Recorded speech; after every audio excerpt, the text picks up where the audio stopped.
Thank you, everybody. I'd like to call this meeting to order. Could we have a roll call, please? Thank you. Trustee Bauer? Here. Trustee Davis Ford? Here. Trustee Goldberg? Here. Trustee Gould? Here. Trustee Levison? Here. Trustee Rosner? Here. And President Torpy? Here. Thank you.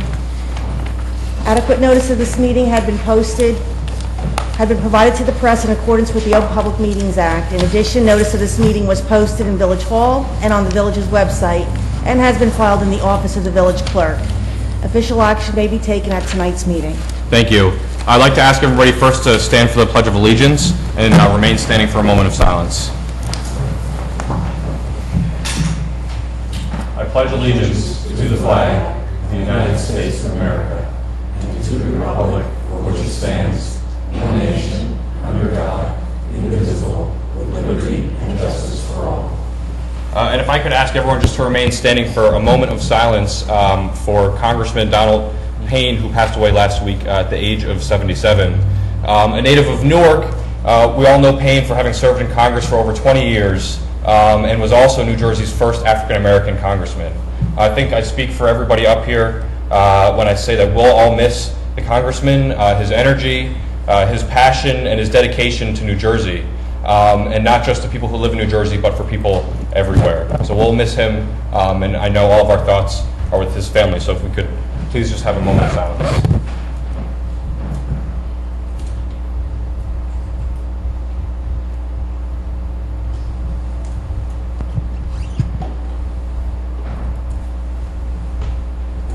Thank you, everyone. And for those interested, funeral services will be held Wednesday at 11 a.m. at the Metropolitan Baptist Church, with a public viewing tomorrow from 4 to 9 p.m. We've got a couple announcements tonight. The first is that 2012 Recreation and Cultural Affair ID badges are now available. You can go to the Baird Center to do so. They're $30 per person up until May 15th, at which point the cost goes up to $35 per person. By getting one of the badges, you can save money on some of the other activities and programming that the Baird offers.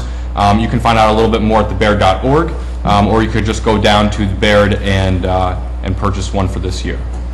Additionally, electronic recycling will be Saturday, March 24th from 8 a.m. to noon. So any used electronic items, you can go down to Public Works, which is at 300 Walton Ave, and you can drop that off down there. And a proof of residency is required to do so. The South Orange Community Garden is still taking some registrations. There's a few plots that are available. The season starts March 24th and goes through October. So if people want to do that, the registration is first come, first served, and you can go to Baird while you're there getting your new Cultural and Affairs ID. You can look to see if there's a plot available for the community garden. The community garden is on 3rd Street near Church Street. And if you want to find out a little bit more about that, you can go to southorange.org/communitygarden. The annual spring cleanup is just around the corner. Public Works will begin collecting leaf, lawn, and garden rakings next month from April 2nd through May 14th. Any yard waste consisting of leaves, clippings, or any other rakings, you can bag in a biodegradable bag and place at the curb. For branches less than 4 inches, you can bring them out to the curb, and for anything smaller, we just ask that you tie them up and bundle them, and just make sure that you place them between the sidewalk and the curb and not actually on the street. And one last announcement, the Community Emergency Response Team, otherwise known as CERT, is starting again, which we're really excited about. That starts on March 24th and is on a Saturday, March 24th, March 31st, April 14th, and April 21st. CERT is personally one of my favorite programs that we offer, which is basically a 20-hour emergency response training. It's a really great thing to be able to do and have some skills in the event of a large disaster or an emergency, weather related in town or otherwise. We can activate CERT volunteers to help supplement our first responders and our police, fire department, and our rescue squad. So it's a really great class to do. You can sign up at southorange.org or /CERT, or you can email me for more information. And that's going to be at Seton Hall. Seton Hall has been a really great partner with South Orange about this program. And I just want to make sure to thank Jeff Angel, who's a resident on the Citizens Public Safety Committee, who's taken a leadership role in making sure to see this program through. But it's a really great program. If people want to learn more, please visit the website or get in touch with me. We've got a couple presentations tonight. The first up is the South Orange Lions Club. If people remember, we asked if there were nonprofits or community groups in town that wanted to come into our meetings and talk a little bit about what they do. So we're happy to have a couple time slots. We asked people to try and keep their presentations brief, but we're happy to be able to have some community groups come into the meeting and talk about what they do. Village President, Trustees, thank you. I know you have a lot of work to get done today, but thank you for giving us a couple of minutes to present the South Orange Lions Club to you. The South Orange Lions Club is part of an international organization known as the Lions Club. It consists of 1.35 million members spread out through 46,000 different clubs in 206 countries and geographical organizations. You have to talk closer to the mic. What makes the Lions different is the fact that we can get boots on the ground quicker than anyone else. My best example for that is everyone remembers a couple of years ago when they had the earthquake in Haiti. That happened during the week. By the weekend, the South Orange Lions were out on the streets collecting money. We transferred it right to the Lions Club, who got it down to local Lions clubs in Haiti, where they were able to get that money into work right away. And the Lions Club is one of the first organizations that set up a tent city to protect the people from the elements and get water and food to people. Lions right on the ground did that. The Lions started at the turn of the century and was just a service organization doing general things, but in 1925 they invited Helen Keller to their national meeting, and she asked the Lions to become Knights of the Blind in the fight against darkness. And since that time, blindness and visual impairment has been our chief charity. We also work with diabetes, which is in some ways related to eye problems. And in recent days, the Lions have been getting involved more and more in the environment. For example, the international president this year set out a goal to plant 1 million trees, which was done over the course of his year in term. It was done within a couple of months. And we were actually wanted to find out who we should talk to, because we were going to try to plant a few in South Orange ourselves. So we could talk about that. But locally, again, that's what makes the Lions effective. They're international, so they have the power to move things, but they do it on a local level. Here in South Orange, we've been an organization for almost 40 years now. We've grown a lot in the last few years. We're up to like 35 members now. And just to give you an idea of some of the things we participate in locally, we do the glasses collection. Everybody's seen the box. I noticed that the box downstairs wasn't there, so we have to fix that. It has been there for years, but it wasn't. I guess it's not there now for some reason. We've participated in the Newcomers Day for the last several years. We've participated in the South Orange Health Fair. Last year we were able to get the District 16E eye and ear mobile here, and we got 2 doctors from St. Barnabas who volunteered for us, and they examined people who needed free eye exams. Sometimes we do hearing exams in the iMobile. We didn't do it this year, but one participant actually needed surgery and was referred for practically emergent surgery right out of her exam in the iMobile. So that alone was a eye-opener, so to speak, for us. We've done the river cleanup with the town over the years.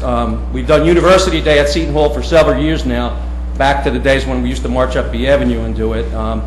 One of the reasons we did that, we were always trying to get a campus club started at Seton Hall, and that's a hard thing to do because the students are only there for a limited number of years, but it looks like we finally made some headway, and they have actually applied. They put in an application to have a campus club at Seton Hall University. We sponsor a Man of the Year every year in our club.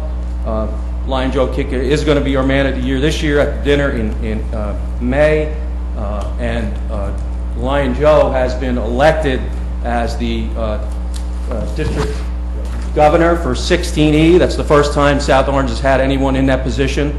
16E is Union, Essex, and Morris County Lions clubs. We've supported the rescue squad over the years. We've had programs here in town for diabetes awareness and diabetes education. We had a diabetes fundraiser a while back and donated that money to the Dowd Foundation, which is a program out of St. Barnabas, started by a young fellow from this area who has pediatric diabetes, which is particularly difficult to monitor and control. And his foundation collects funds to purchase monitors and pumps so that people with pediatric diabetes can have some mobility and some freedom. So we've supported them over the last few years. We do a pancake breakfast every Sunday at the Elks Club with the Elks, every second Sunday of the month. Thank you, Joe. And the money we raise there goes to our various charities. Again, thanks for giving us a little time to explain what the Lions Club does internationally and in town. We're always looking for new members, so if anybody has some time and some energy, we'd love to have you. I'm going to let Joe, some of these slides we have are going to sort of illustrate some of the things I've talked about. I'd like to thank everyone up on the board tonight, and thank you, Tom, for stealing my win. But basically, a lot of the slides that we have, the basic structure of the South Orange Lions Club, we do have a president, Lion Tom back here. We do have a secretary, Elaine Marlowe, treasurer, Sanford Schiffman, and club membership is Lion Elaine Harris. We do have a board of directors. How they're actually picked is once you become president and you become either an immediate past president or past president, considering you had all of those titles, then you're put on the board of directors. We do meet at Crine's Beef and Ale House the first and third Wednesday of the month, and currently we have about 35 members, maybe a few more, depending upon how it goes in the next couple of weeks. There we go. Basically, this is the theme of the International President for this year. It's based on we believe. We believe that one person can make a difference. We believe that the entire world can be changed when we come together as Lions. We believe that changing a life or the world starts with each one of us, and that is the International President's theme. And basically, we work on a simple principle. The equation is involvement plus sense of worth, plus member care, plus family atmosphere, because we do meet, and just like any family, we agree and disagree. But we do come to a conclusion which makes our club successful, because several years back, there were only about 6 members. So now that we're up to 35, we're a pretty growing club. And who are Lions? Lions meet the needs of local communities and the world. We are at 1.35 million members, all volunteers in 206 countries. And basically, we all share the core value of community is what we make it. And that's what we're in. For example, I lived in this town almost my whole life. My mother was born in this town in 1912. So my footprint in the town is pretty strong. And I still have relatives that are still living in the town. Okay. There we go. We do run what's known as an international peace poster. The picture on the right is the 2010-2011 Merit Award winner, and the one on the left is actually a young girl from the Philippines. She's 13 years old, and that was the grand prize winner of the actual peace poster. We've been working with the South Orange Lions Club, has been working in conjunction with a Lady O'Sara school for the past about 4, maybe 5 years, entering the peace poster contest here locally at District 16E. If it wins at 16E, it moves then to the multiple districts, then it goes from state to out to the country-wise, and then they pick worldwide. So it's actually, like I said, 206 countries that have the opportunity. Basically, right now, for 25 years or more, 4 million children from nearly 100 countries have participated. And the theme this year for 2012-2013 is Imagine Peace. And it's for ages 11, 12, and 13.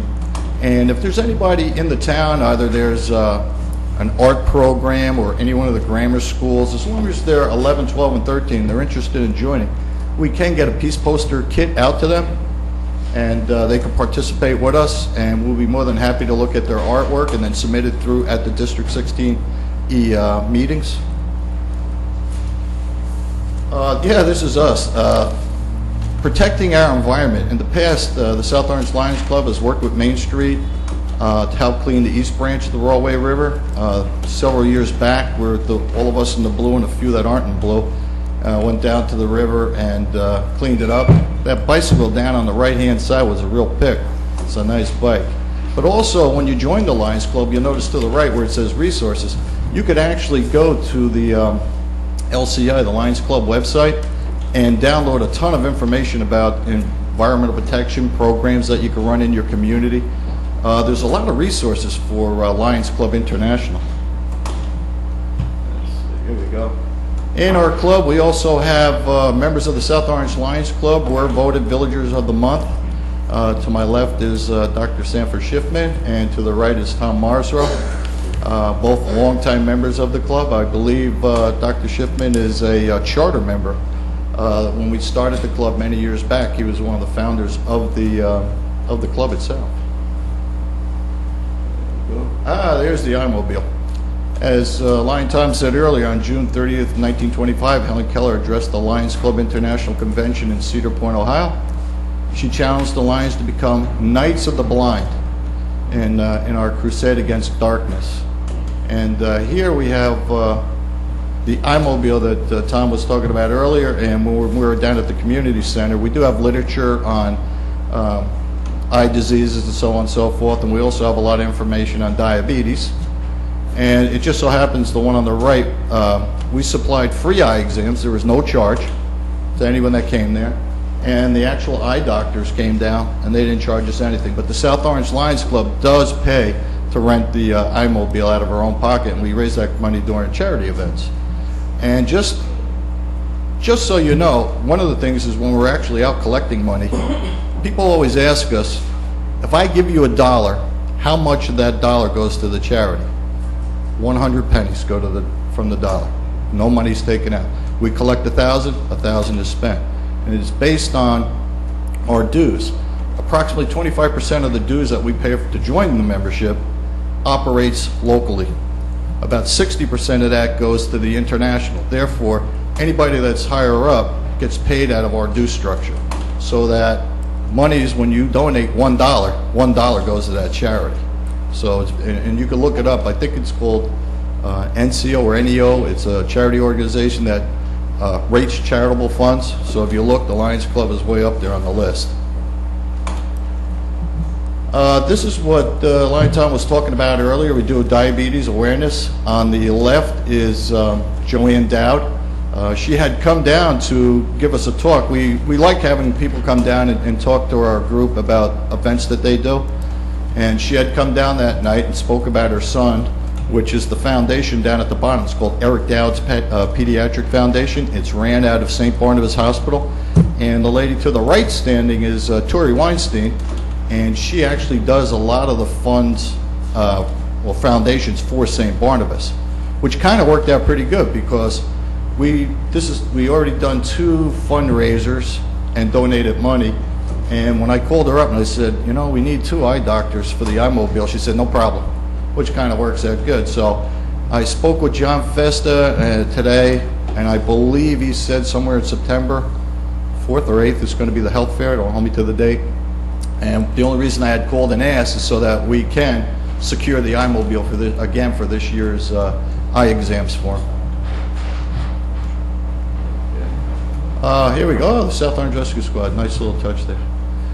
We do have people come down. I believe this one here, Don, I believe his name is, right, Don? Don Boyle. Yeah, Don had come down, and what we did here is we kind of combined 2 things. We had an open house for new membership so that people can come down and see what the Lions Club is about. And at the same time, we donated to the Rescue Squad, and we figured it'd be a good time for Don to come down when we have many members there, non-members, to talk about the Rescue Squad, what it does, and about its way it raises money through charity, and so on and so forth, and what time that they give up themselves, the EMTs there to give up. You know, I believe nobody gets paid over there, so everybody drives the truck and takes care of you. I'm more of a snatch and grab and get them to the hospital guy. These guys straighten them all out, level them all out, get them comfortable, get them up there. So it was a nice event, and we'll probably do it again this year here. I know we have a few more dollars in the charity fund, so we'll have Don down again and present more money to him. It's a worthy call.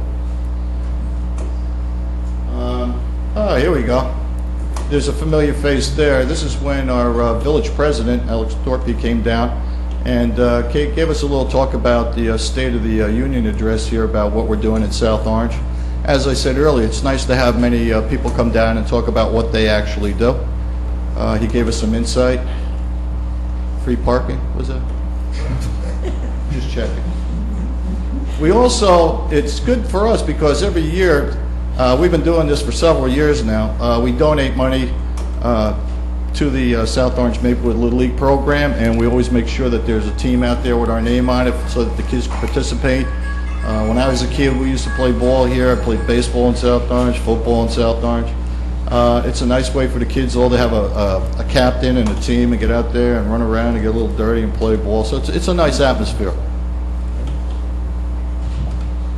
Oh yeah, here we are. This is our first one. We were marching up South Orange Avenue at the University Day.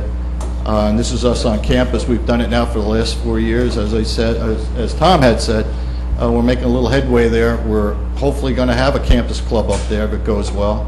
We met with the SOAC, I believe it is. Now we're just waiting for them to respond and see if they give us the rights to have a club up there. And if it does go through, I believe there'll be 35 members, which is pretty good because there'll be a very big club, and everybody in the club, I believe, will be under 24. So that's good. If you need information about the South Orange Lions Club, you can reach us at southorangelines@yahoo.com. We do have a Facebook account, or you could take that number down and call me, and I'll be more than glad to answer any questions. Like I said, we do meet the first and third Wednesday of the month at Crines. And if you notice there at the bottom, our village president was talking about the alert team. If you look at what it actually is, it provides response and I believe relief. I found out about it a little after the fact, but when Irene came through, how it actually works is that program there teaches us how to be what are called like first responders. Also, I found out through the Lions Club International, if we applied for the grant online, we could have got the money in 24 hours. It would have been a $10,000 grant block of money where we could have spent it. So we could have spent some of the money up in, I believe Fairfield was hit pretty bad. We could take them $5,000 there and then go down to, I can't remember, was it Rawway down that area? And they'll give you the money within about 72 hours. They'll forward it out to your club in that account, and then you can go and you can get $5,000 worth of, credit card type things, give them out to the people that need it, and/or water, and/or blankets, and/or whatever. And then what would have happened is we didn't spend all $10,000. We could have banked it on the side and sent it back to them. But I got a feeling at that time $10,000 probably would have went. But those are the different symbols that we have. The one in the bottom right-hand corner is talking about plant a tree. My understanding is we're going to get 5 trees. They're all native trees to the state of Jersey. We like to donate them to the town so they can plant them, what we might have lost either in the park or around town, so they can have that. The eyeglass recycling is the one on the right-hand side with the boxes there. One should be here at Town Hall. I believe there's 2 at the library, one at the Beard Center, and one at Crines, one at Bunny's, and one at the UPS store. The South Orange Lions Club would like to thank the president, the village president, Alex Thorpe, and the Board of Trustees for their time tonight. If you have any questions, I'll be more than happy to answer any of the questions. Thank you. Thank you.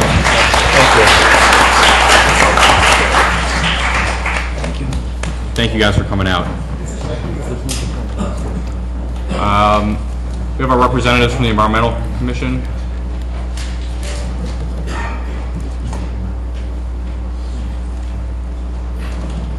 Hi, my name's Tom Reardon. I'm the chair currently of the South Orange Environmental Commission. Larry Aronson's our secretary's here too. He's our institutional memory. And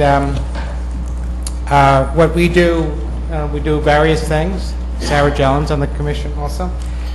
We review and research and make recommendations about environmental issues to the Board of Trustees, sometimes at the request of the Board of Trustees. We do public education things, including running the River Day, river cleanup. We'll be in touch. And We have a couple other duties and things we're involved in, but that's basically it. Some of the things we're involved in, currently or whatever, is designing a new ordinance for permeable surfaces on village properties. Single stream recycling, trying to learn about that, research it a little bit as a possibility in our future to increase the recycling and make it easier for citizens. Anti-idling strategies to try to reduce the amount of automobile idling, and environmental friendly landscaping practices. And, the list could go on, but those are a couple of the things that we have a finger in currently. On the 1st of February, we gave our annual summary to the board about what our activities had been in the previous year. So I thought I'd show up here in case there are any questions and requests. And also, one other note is we're still looking for a auxiliary member, a backup member, if anyone is interested in joining the commission and working with the commission or knows of somebody. We could use another pair of hands and brain. And I don't know. I think that's really all I have to say. I'd like to answer any questions, and if there are any. Otherwise, I think so. nice to lay eyes on all of you. Thank you. Thanks. Now we get to the exciting part of our meeting, the minutes approval. We have minutes from the February 27th regular meeting and the budget workshop on the 29th. Do we have a motion? I'll move. Is there a second? All in favor? Aye. Any opposed? Thank you. We have one ordinance on tonight for second reading and public hearing. Thank you. This is ordinance 2012-01, an ordinance establishing a special improvement district within the township of South Orange Village and creating a district management corporation. Thank you. So this is the second reading of this ordinance, the final reading. Before we get to board discussion, I'd like to open up this ordinance for public hearing.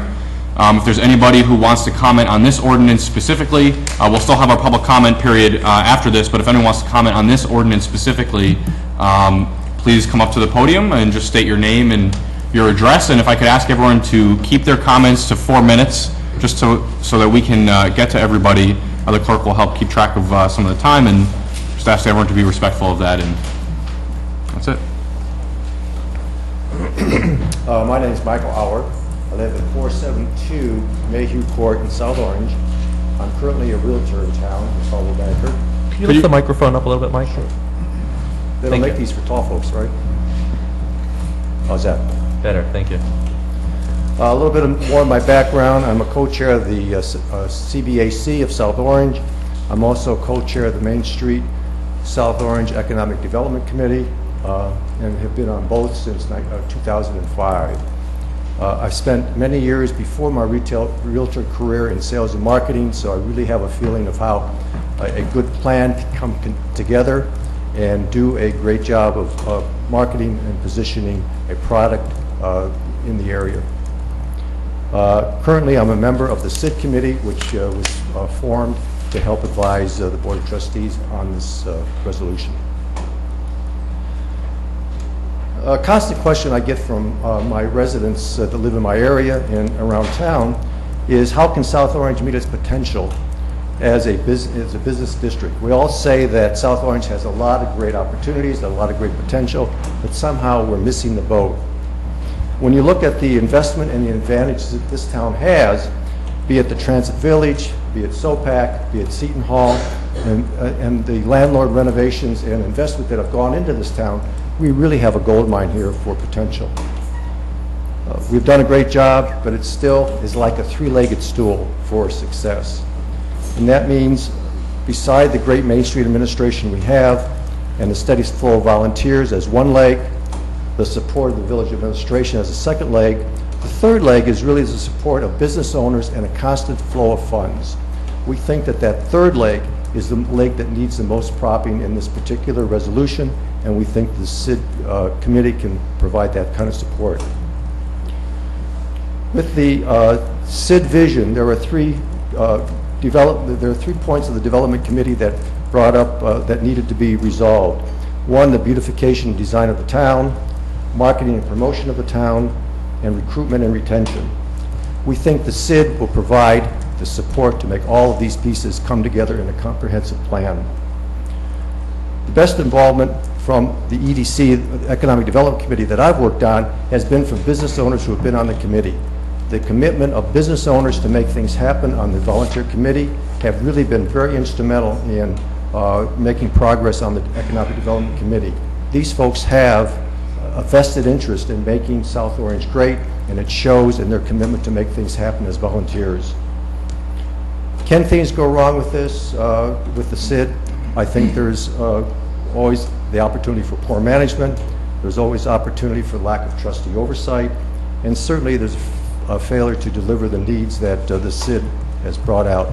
But I think the track record of SIDs in New Jersey has been very positive and far outweighs any negative issues that have come up with some of the other SIDs in town.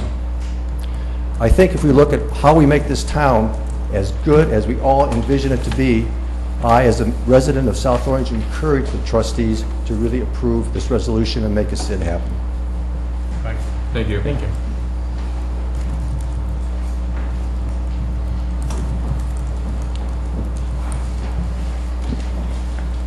Good evening. Good. I have a company that owns an office building at the corner. Can you just read your name and address into the record? Sorry. Ed That's okay. Schwartz, 4 Halsey Place. Thank you. South Orange. I have a company that owns an office building on the corner of 2nd and Valley, number 71 Valley. It's a 13,000 square foot office building. We've owned it for probably 12 years, and it's been 100% occupied for that entire period of time. So we are being asked to pay approximately $6,800 during this 5-year period of the SID, and I think that the potential benefit to us is probably consequential, being an office building. I actually think a more fair approach to assessing properties would be to differentiate property types as between fully retail at 100% value, mixed use, and then purely other, as in office, at some other assessment accordingly. Still, I do recognize that an active and diverse retail downtown helps in a general way to even a property of my type, which is not retail. As a retail developer and landlord with multi-state interests, I do harbor certain concerns about the need for a SID. I only count 5 vacant stores in the entire town out of approximately 75. Still, as a South Orange resident and property owner, I would like to offer some constructive thoughts. Additionally, although I didn't wear a tie, I do have some. I do offer myself as most willing to be to work with in any capacity with the DMC to help it succeed.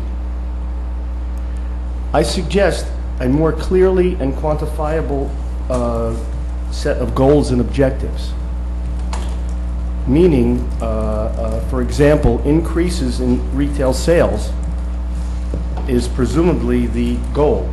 So maybe let's measure that on an annual basis. Let's ask that to the merchants and retailers by some survey taken annually and ask them about that information and what in general do they, what initiatives do they attribute to any increase in sales or traffic to initiatives that the SID undertook. And then you can, tweak it accordingly. Also, assuming that the SID will create a website, maybe you measure hits to the website on an annual basis and see whether they increase or don't. I recommend looking at 2 websites of existing SIDs, both in Jersey City. One, jcheights.com, and the other, jcdowntown.org as examples of websites of what appear to be quite successful SIDs. And here's another idea. Use the Montclair website BaristaNet, if any of you are familiar with that, as a model. And why not make to seek the website of the SID not only informational but an actual profit center? Because BaristaNet is in fact a profitable website through advertisements. People advertise on it. So, you know, that might be an additional source of revenue in addition to the assessments. If we're going to create a SID and spend $1 million, let's ensure it provides a payback to our town and those paying for it. Thank you. Thank you. Thank you. Thank you.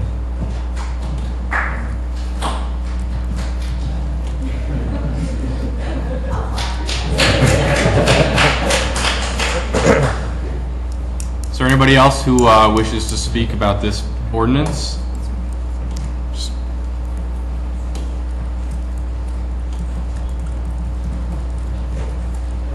Bill Calabrese, 13 Scotland Road. As you know, I spoke a few times already about my objections to the SID and why I don't think it's a good idea for South Orange. But today I just want to make one point. We are one community, and if you are of mind to create this particular special improvement district, remember, what improves the downtown improves the residential. What improves the residential improves the downtown. So if you're going to pay for this, SID, it shouldn't be just out of commercial property owners that you have designated. It should be throughout the village. That's what I was trying to do at the time when we were rebuilding for 20 years. And a lot happened in 20 years. And we never attacked the commercial business district. We actually went beyond that by trying to help them as much as we could without imposing any added burdens on the business district. So my recommendation would be tonight is if you're already of the mind to pass this particular ordinance, it shouldn't be passed with the idea that 100 commercial properties should be paying for this whole thing, because you are creating a bureaucracy, which I explained many times previously, that I think is just going to keep on growing exponentially, and you'll put such a burden on the business district that they'll never be able to pay the taxes and it'll fail. But what I'm saying tonight is, if you were going to pave Montrose, you wouldn't go to every homeowner on Montrose and say, well, we're going to give you a special assessment because it's only improving Montrose, it's not improving the people who live on Hoskia Road. You couldn't do that. So why pick on the weakest link in the whole community, the commercial property owners, because they don't vote? I would say that you should be benefiting them and making the community at large pay for the improvements in the downtown, which we tried to do. And that would be my recommendation tonight. Thank you. Thank you.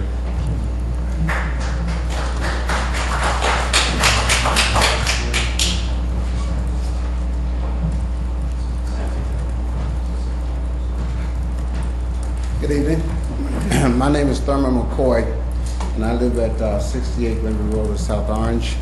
I've been living in South Orange for 21 years, but I'm pretty new at the civic responsibilities as a resident, because I've owned and operated a business in New York City for more than 25 years, and a very successful business at that. Now, my immediate plans are to own and operate a similar business here in South Orange. As a matter of fact, I'm opening a farmer's insurance agency on Sloan Street effective June 1st, right above Dunkin' Donuts.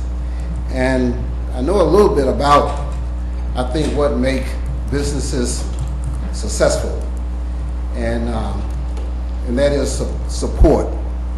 Support from the business community, and support from everybody that uses it. And I don't know a lot about SID, but based on what I've read recently, I do support it. The assessment, the amount of the assessment that I think that each merchant is responsible for is pretty small in comparison to, I think, what you're going to gain from it. And I like to see, as a business owner, a great business environment where consumers want to come and shop. You know, I know that South Orange is doing very well at this particular moment in time, but I can recall times when I've walked through the town and I've seen some instances that needed some particular attention. And I don't want to specify exactly where, but I've seen some situations that I thought needed immediate attention that would make the shoppers a more pleasant experience. So I am in favor of SID, and I'm here to support it. Thank you. Thank you. Thank you.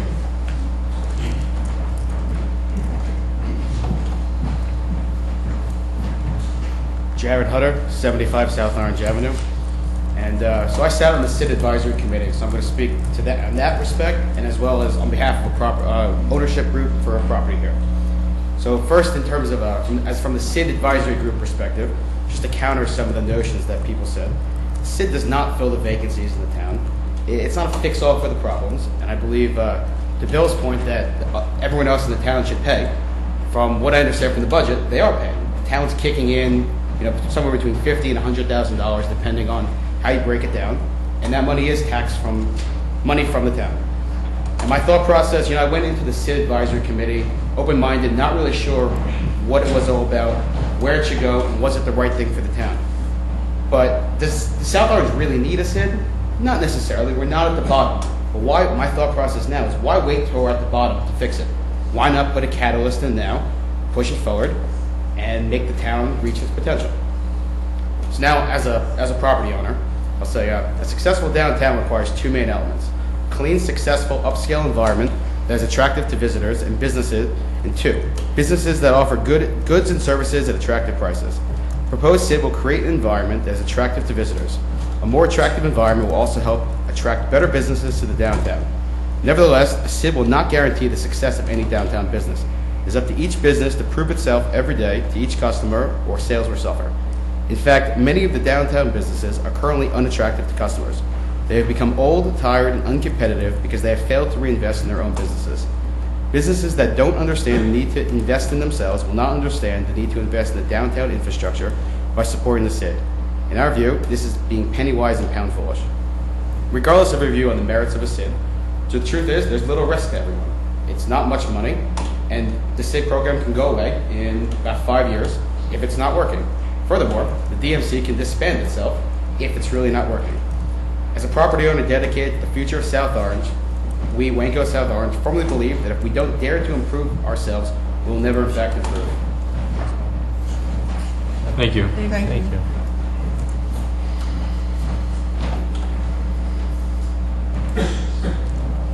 Is there anybody else who wishes to speak about this ordinance?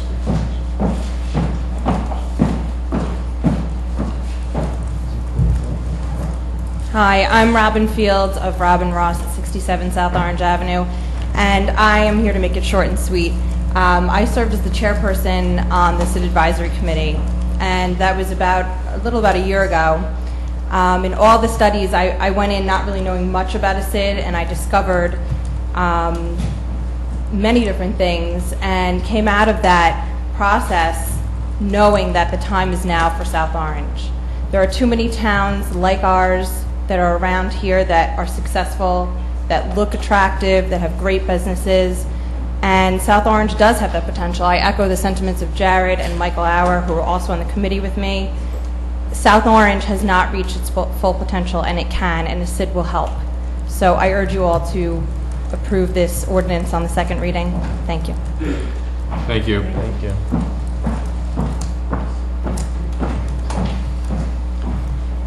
Is there anybody else who wishes to speak at this time about this ordinance? Okay, thank you everyone who spoke. I'd like to close public comments.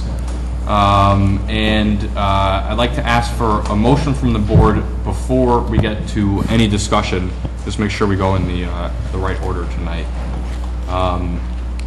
The board can discuss, obviously, after the motion has been seconded. Do we have a motion? I'll move it. Is there a second? Second. Okay. Are there any questions or discussion from the board? Okay. Could we have a roll call vote, please? Thank you. Trustee Bauer? Yes. Trustee Davis Ford? Come back to me. Pass. Thank you. Trustee Goldberg? Yes. Trustee Gould? Yes. Trustee Levinson? Yes. Trustee Rosner? Yes. And Trustee Davis Ford. Yes. Thank you. So ordinance 2012-1 did pass as introduced. Thank you. And now I would like to open up for public comments in general, Before you do that, do we have to have a follow-up on when we're going to set up a committee? but we have discussion about that. All right. Yeah. Sorry. I don't know if someone wants to grab the sign-up sheet in the back. I also see a representative from Essex County. I don't know if you wanted to speak tonight. Okay. I'd love if you want to come up if you have something to say. I know you've been waiting there. I didn't see you actually. Frank Delgaudio, Municipal Liaison to South Orange from Essex County. I'm here tonight to just announce the month-long celebration for the Cherry Blossom Festival in Branch Brook Park. I'll leave these with the clerk for the public to pick up. It's basically a month-long of celebration starting April 7th with the annual bike race, and it culminates with the Bloom Fest, which is set for April 22nd.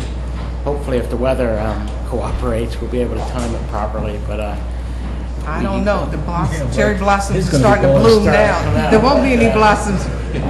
Encourage everyone to attend. There's something for everyone in the family, and all the information are on the flyers. Hundreds of thousands of people come during the month, and it's really a great time. So if you've never been there, I really encourage you. Excuse me, would you stay there? Through you, Mr. President, I just want to share with everyone, Frank Delgaudio is an employee of the county that is the liaison from the county for South Orange, and he is a hidden gem and resource. He's come through many times on behalf of South Orange, but he's very humble, and he doesn't go around bragging, and I won't bore you with all the things that he does in the background, but he's incredible, and he's a wealth of knowledge, and I just want to thank you for all the support. Thank you for the kind. And can I second that? Yeah, now you can. Can you get us money now that she put you on the spot? Howard, go ahead. Yeah, I would like to second that, and as well, Because you work with him a lot, too. Frank is participating right now in putting together a electric consortium between both Essex County and Hudson County, and hopefully we'll be out to bid and reduce some of our energy costs. Yes, that program, we predict within 3 weeks will be publicly advertised.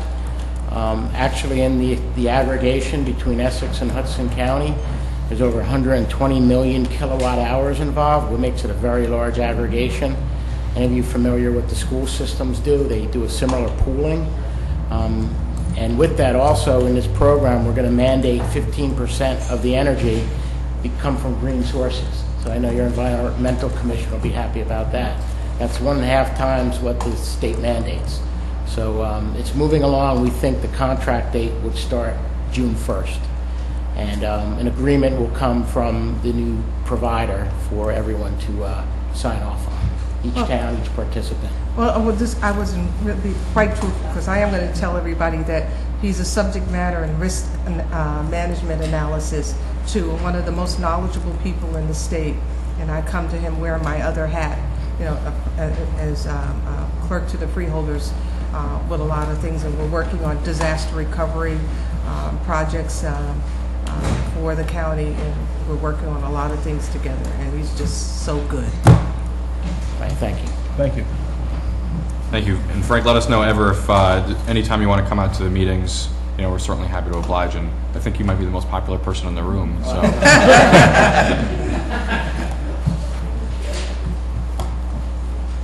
Okay, Anthony Green.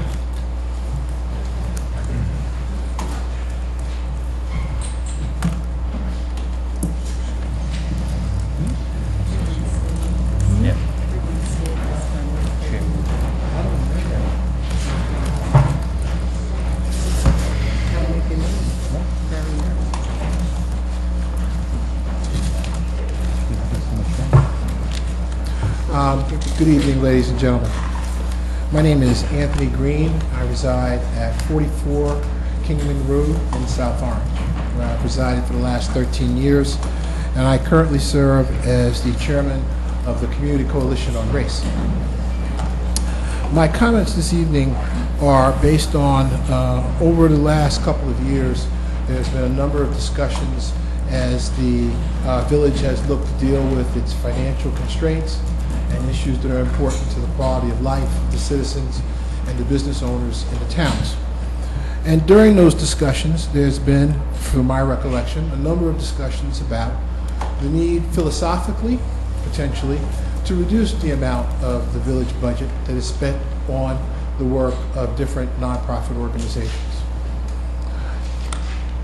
And my recollection of the discussions that came forward last year and over the last 2 years, that again, not unanimously, but there was a significant impression amongst all of the trustees, a majority at least, that that philosophical bent was a commitment of the group.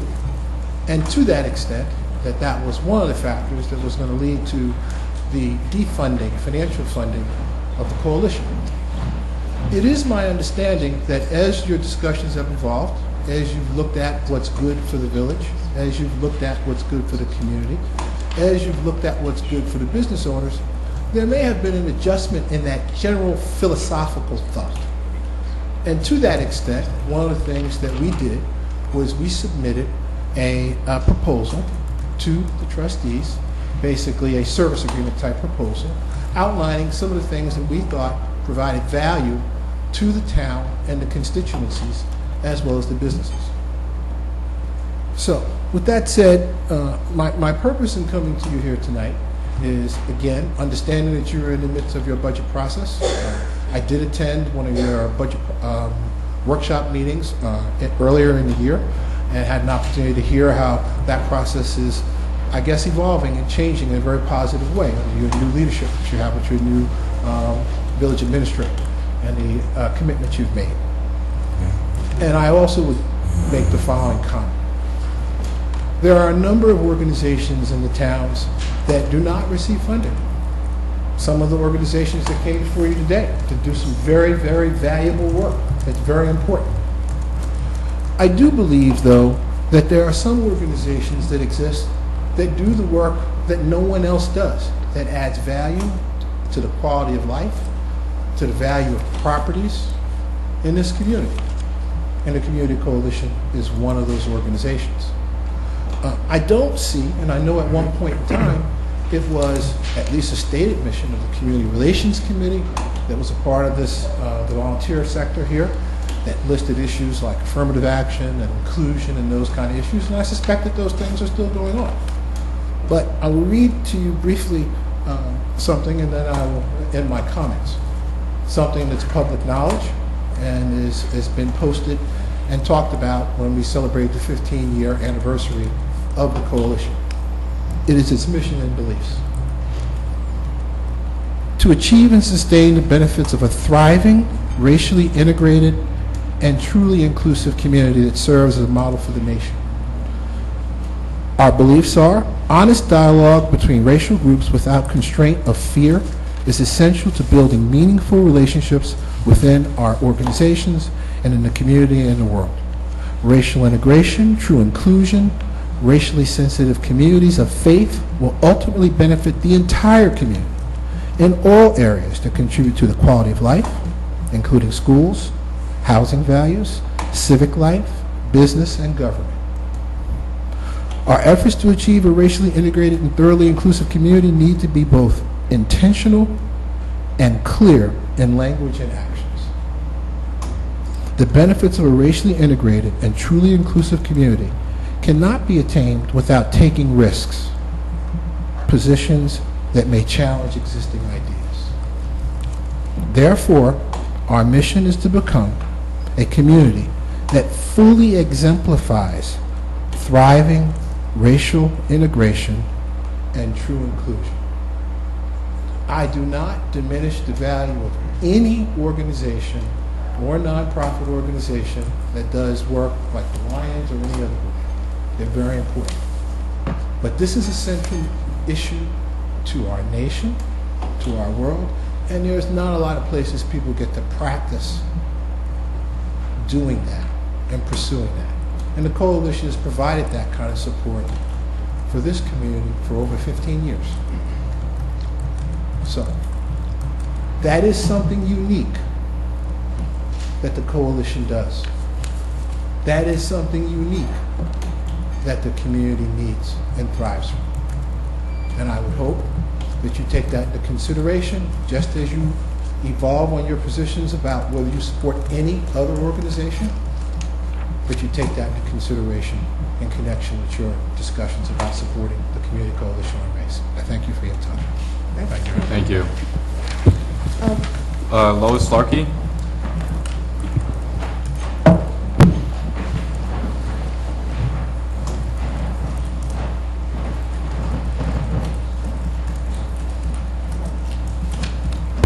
Hello. I'm Lois Larkey. I live at 346 South Ridgewood Road on the corner of Thorndon, which I know you're paving. Did you come us to thank us for that? I'm here really to give a little context to the background of the funding of the coalition. And in that regard, I wanted to give these out to each of you, if you would. Yeah, absolutely. Thank you. Thank you.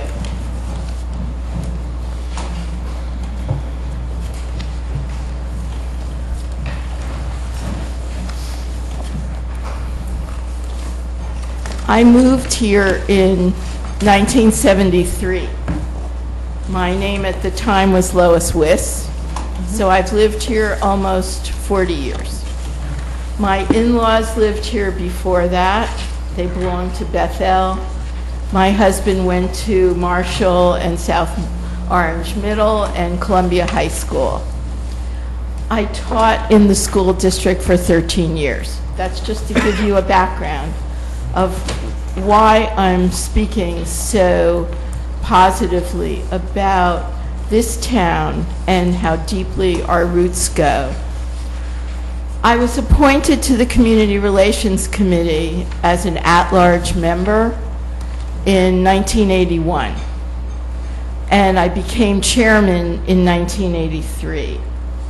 It's from that experience that I come here to really speak and to urge you to approve the coalition funding. When I became chairman, and in fact before that, we had a very serious problem in this town. We had racial intolerance, we had gender intolerance, our school system was at risk, our property values were at risk, there was white flight. I had many friends who decided to move, and we decided to stay. And when we decided to stay, we decided that we could change the tenor of this town by doing a lot of very positive things, which I think the Community Relations Committee did. And one of the things we did was that we sponsored 3 forums that brought a lot of different neighborhoods together with people who didn't normally speak to one another. And what came out of those forums was the concept that, gee, we really all are here for the same purpose. We want to have a safe place to live, good schools, and a wonderful community. And out of that grew, actually, the coalition. Because when everybody got finished talking, they said, well, we need to be able to continue talking, because only then will we realize how we can positively come together. You'll see in the couple of random things I pulled together that we started the Gaslight, we started Village Aglow, we started the Villager of the Month. This goes back 30 years. Yes, I am that old. You still have gray hair, by the way. I'm sorry? I'm looking at your photo, your hair. Thank you. So I'm here to really give you a little history of how difficult this was and how dangerous it was for the community. And really to tell you that we did, with all of these things, create a turnaround, a model. but that work is never actually done. It's never finished. And it's true that towns have come here to say, you know, we love the model that you created. We've been written up in the New York Times. We've been on the news. But there are constant challenges. And mostly, many people who move here don't know the history. And it's always a challenge to create a racially integrated, really good community. I would only say that we want new people to want to come in to our community. We don't want to slide back into where we were. And I think Jefferson actually said it best, I suppose. Eternal vigilance is the price of freedom.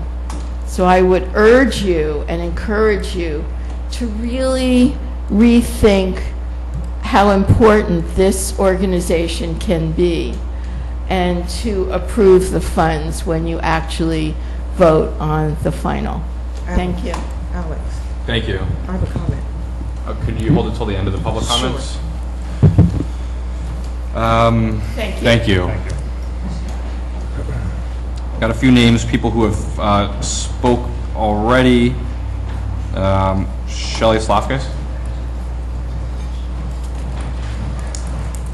And obviously, anyone who spoke already on the improvement district can, of course, speak again during this comment period. Hi, I'm Shelley Slafkis. I live at 257 Kingsland Terrace, and my office is at 76 South Orange Avenue.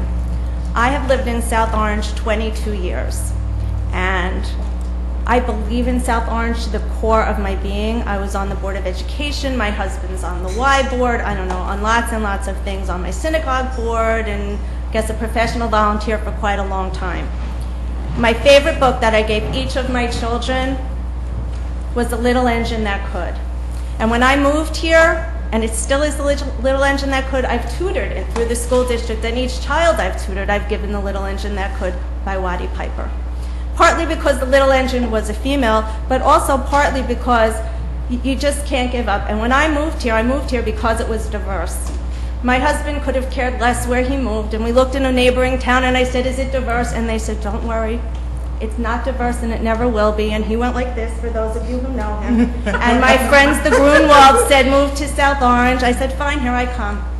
And then I got here, and I went to Pathmark because I needed cleaning stuff. And the first thing I look at when I opened the news record was the police blotter. And then I turned to my husband and said, uh-oh, I think we moved to the wrong place. And he went, okay, you wanted to move here. But then we lived here, and I loved it. It was like literally I died and went to heaven. But then, where does the little engine that could come in? All the naysayers said, oh, it's never going to last. There's going to be white flight. People were whispering. Tuxedo Park, you knew who was white there because everyone was leaving. Then there was the realtors steering. The white people were being steered to Millburn. The African Americans were being steered to Tuxedo Park, and this neighborhood here and that neighborhood there. So a little history. So we broke into pairs. My husband and I were pair, and you had African American pairs and interracial pairs and couples, and we went to realtors and see where we would be steered. And then bunches of us were standing outside at night till all hours of the night and said, what are we going to do? So there was what Lois talked about, and there was Fan, and people chipped in and brought Don DeMarco here because it took work, and it takes work, and it's not going to stay this way unless we work at it. There are a handful of towns in New Jersey, and maybe 2 hands if you look across the United States. Why do I still care? I'm exhausted, and for about a year I said I can't do this anymore. But then one day my daughter said to me, I said to her, oh, you know, I've been embarrassing, I've been here, I've been there. She said, Ma, I want to live in a place like this, and there's nowhere else to live.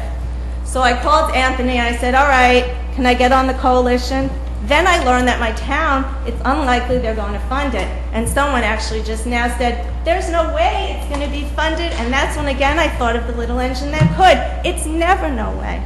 The property values went up. unfortunately, I never think about money and stuff like that, which my husband also goes like this. But the thing is, the market value went up because they brought people in. They brought, they take people on tours.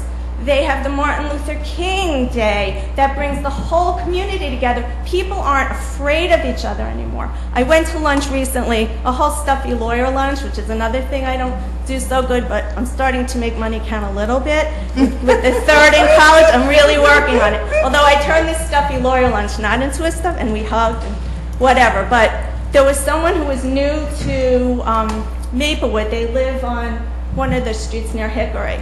And he said, I said, I'm on the coalition, and he said, I contribute. And my husband and I said, do you want to hear the history? He said, I had no idea. It takes work. And if we really care, the mission, I just have to say, to achieve and sustain the benefits of a thriving, racially integrated, and truly inclusive community that serves as a model for the nation. And that is so hokey, and I am a little hokey. But we really are a model for the nation, and I think, yeah, taxes are high, but when you divide what it costs for this, maybe it won't help, but is it worth the risk of the possibility that everything that was achieved is going to backslide and go away? I really don't think it is. So I plead with you, I really plead with you, and I represent my husband and my daughter who, if she moves out, wants to move around here. So I really thank you for your time, and I know you're, as someone who's been a volunteer, I thank you for the time you take doing that as well. Thank you. Thank you. Randy Schmitz? I don't think that was what said too. Dan Savati? The left also. Okay, is there anybody else who wishes to speak at this time about anything at all? Okay, I'd like to close public comments. If you have a very brief remark in response. I know the good work that the Coalition on Race does, and I support it. The last speaker said something that resonated with me, and it's what I often say to other people. There's a difference between diversity and integration. We have a lot of towns in Essex County that is diverse, but there's a black neighborhood, there's a Hispanic neighborhood, there is a white neighborhood in this diverse community. The uniqueness of South Orange is the only community that's diverse, that's fully integrated and engaged. For example, if you look at Montrose, there's not a black section on one block. There's all sorts of ethnicities. The same for Tuxedo Park, same for Wyoming, the middle of South Orange, same for Newstead. There's not one enclave of just one group. And that is unique in Essex County and most of the country. And some people may think that because this exists, and I'm just restating that the work is done, you can never stop working in order to keep it that way. Getting back to funding, we have, as a municipality, like all municipalities throughout the state and the country, are under some real financial stresses because of the recession in the world economy. And we recognize that. And I must say, as a group, we take this challenge very seriously, and I'm very proud of what we have done as a board to make some structural changes where South Orange did not have to make some of the big financial sacrifices that other towns have done that border us, like West Orange or Newark, where they laid off police and fire. We did not have to do that in South Orange because from the beginning with this group that I came in with the leadership of Doug Newman and continuing the leadership under our current president, we did some structural things that allowed us not to make those big sacrifices that would impact the quality of life. We have to make some changes. We have to make some cuts. All I'm saying is that we have 3 nonprofits that we have supported in the past that all do great things. And if we're going to cut back, then we must be consistent and fair. And that's all I'm asking. That if we're going to cut back, then we have to have the perception of fairness and the perception of not having any personal agendas. It is very, very important for us who sit up here as legislators who represent all residents that we have a policy that's consistent and that's fair. That's what I will support, and I will stand for it. I will not support any policy regarding funding or not funding that's not consistent and fair, because all of them that we support do great jobs. Thank you, Trustee Davis Ford. And we'll certainly have more of an opportunity to discuss the budget at our next budget workshop as well. We've got a couple discussion items on the agenda for this evening. The first one tonight is about vacant storefronts, which is an ordinance coming from the Legal and Personnel Committee. I don't know, Trustee Davis Ford, if you want to present this. I know I've got a couple questions. I want to give the board a chance to talk about it too. On this one, can I defer to Howard? Because I don't feel I can articulate it clearly. Yeah, our current ordinance calls for us to put black paper covering over windows of open storefronts. And we think, and we've seen within other municipalities, such as Summit, they,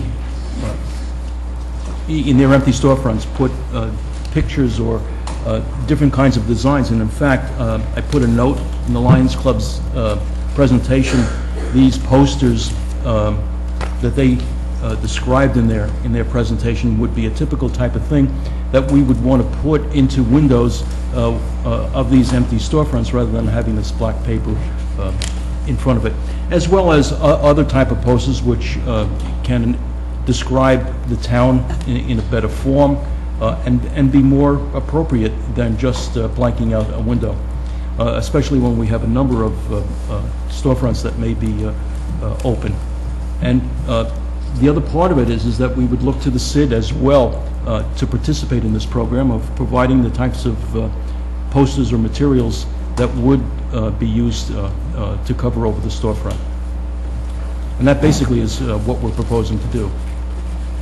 Howard, we've talked about this at Planning and Zoning as well, and I'm in complete agreement that, I mean, it says now black paper, and a lot of people, I think, sometimes tape black hefty bags to the windows. Correct. It's just atrocious. So I fully support the idea of doing something more decorative, for lack of a better word, in the window, more attractive. I think there's a lot that can be done. And I think, if I remember, I think it started at Planning and Zoning. It was referred to legal to make sure there was no legal ramifications. So I think that's where, so obviously Planning and Zoning was three of us, and legal, I think, were the three of you. So it sounds like we've all discussed it at one point or another. I think also, Tony was also checking, Tony Glenchie, was going to check other towns' ordinances on this to see what they possibly were doing. We're supposed to get back to us at the next Planning and Zoning Committee. And I think Main Street has addressed this issue too, and again in the past, as well as some of the things. And some of the things we've seen is the artistic work that was done in some of the stores.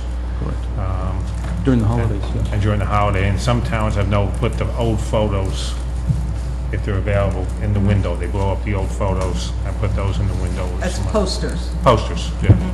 Is there any reason? We want to make sure legally we could, where the line could be drawn and so forth. So that's my question is, was the line, I mean, looking at the ordinance now, it's still, I guess the language is short enough I can read it.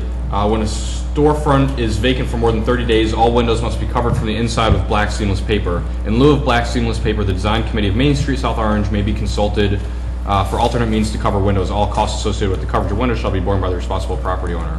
I guess I would ask, why even allow the paper unless we have to? Just if they have to pay the costs, I'm just thinking about the people that aren't, if they're putting up garbage bags in the windows, they're probably not the most proactive business or property owner, and there's no economic or legal incentive in this ordinance to. Well, in fact, if they're using the plastic bags, they're in violation. Sure, but even I think we would all agree that even the paper doesn't really look that good. So I don't know if there's a legal. I think if you look back at the history of it, I mean, you saw when the windows were just empty and you saw stuff inside the place. that a solution that made it less offensive was the black paper that was being used in a lot of stores and was pretty common across many towns. It's just that, we've gone to the next step now, and we think there are better ways to do it. Although for some places, a black paper may be a fine solution, but there are better solutions for most other places. I mean, could we flip this and require that they get a poster, and if for some reason they can't get a poster, then they can do the black paper? It just, the way it reads right now, there is no reason why a business owner would go and do this unless they really want to, in which case, they might already. So are you saying that this really will not affect the behavior that we're looking for? I don't think so. It doesn't seem strong enough. I don't know, Steve. I'm sorry, I apologize. What you were reading, and I've seen it in the packet, is that a current ordinance or that's a proposed That's ordinance? proposed. The middle sentence is the new language. Yeah, that was the proposed language. Okay. It's very I soft. thought that was the current language. No. Yeah, that would be, the section would be repealed and that would replace it. So I guess. I think it's pretty light. Yeah, maybe village council comment. Sure. Here, and I think this can be developed in a direction that everyone would like to see it, but will take a lot more work with Main Street. But this was an attempt, a stopgap attempt to address what's happening now. What's happening now is black paper, because that is the most inexpensive way to block out what can be seen in a vacant store. And obviously, as was pointed out, if a plastic bag or some other means is used that isn't effective as black paper, that's a violation, and they can be cited for it. But in order for this to go to that next step, I think that the posters, and the reason we addressed it through the design committee of Main Street is because several months ago, that great presentation was made by Main Street showing those posters. And I approached Carol and asked if she could work to create an alternative, and she said she could. But I think in order to flip this, to require the poster, I think we have to do the extra work with Main Street to create a product that is large enough and inexpensive enough, because I don't think we can force store owners to go to some extreme cost to do that. And I think that's why black paper was used in the first instance. May I ask somebody from Main Street to come up to the mic? But if an alternative can be developed that is effective and at a reasonable cost, I think then in fact we can. I think we're talking about a very small cost difference. I think with the black paper we're talking like a few dollars. You go to Rite Aid and buy some construction paper. No, that's not the way it's happening.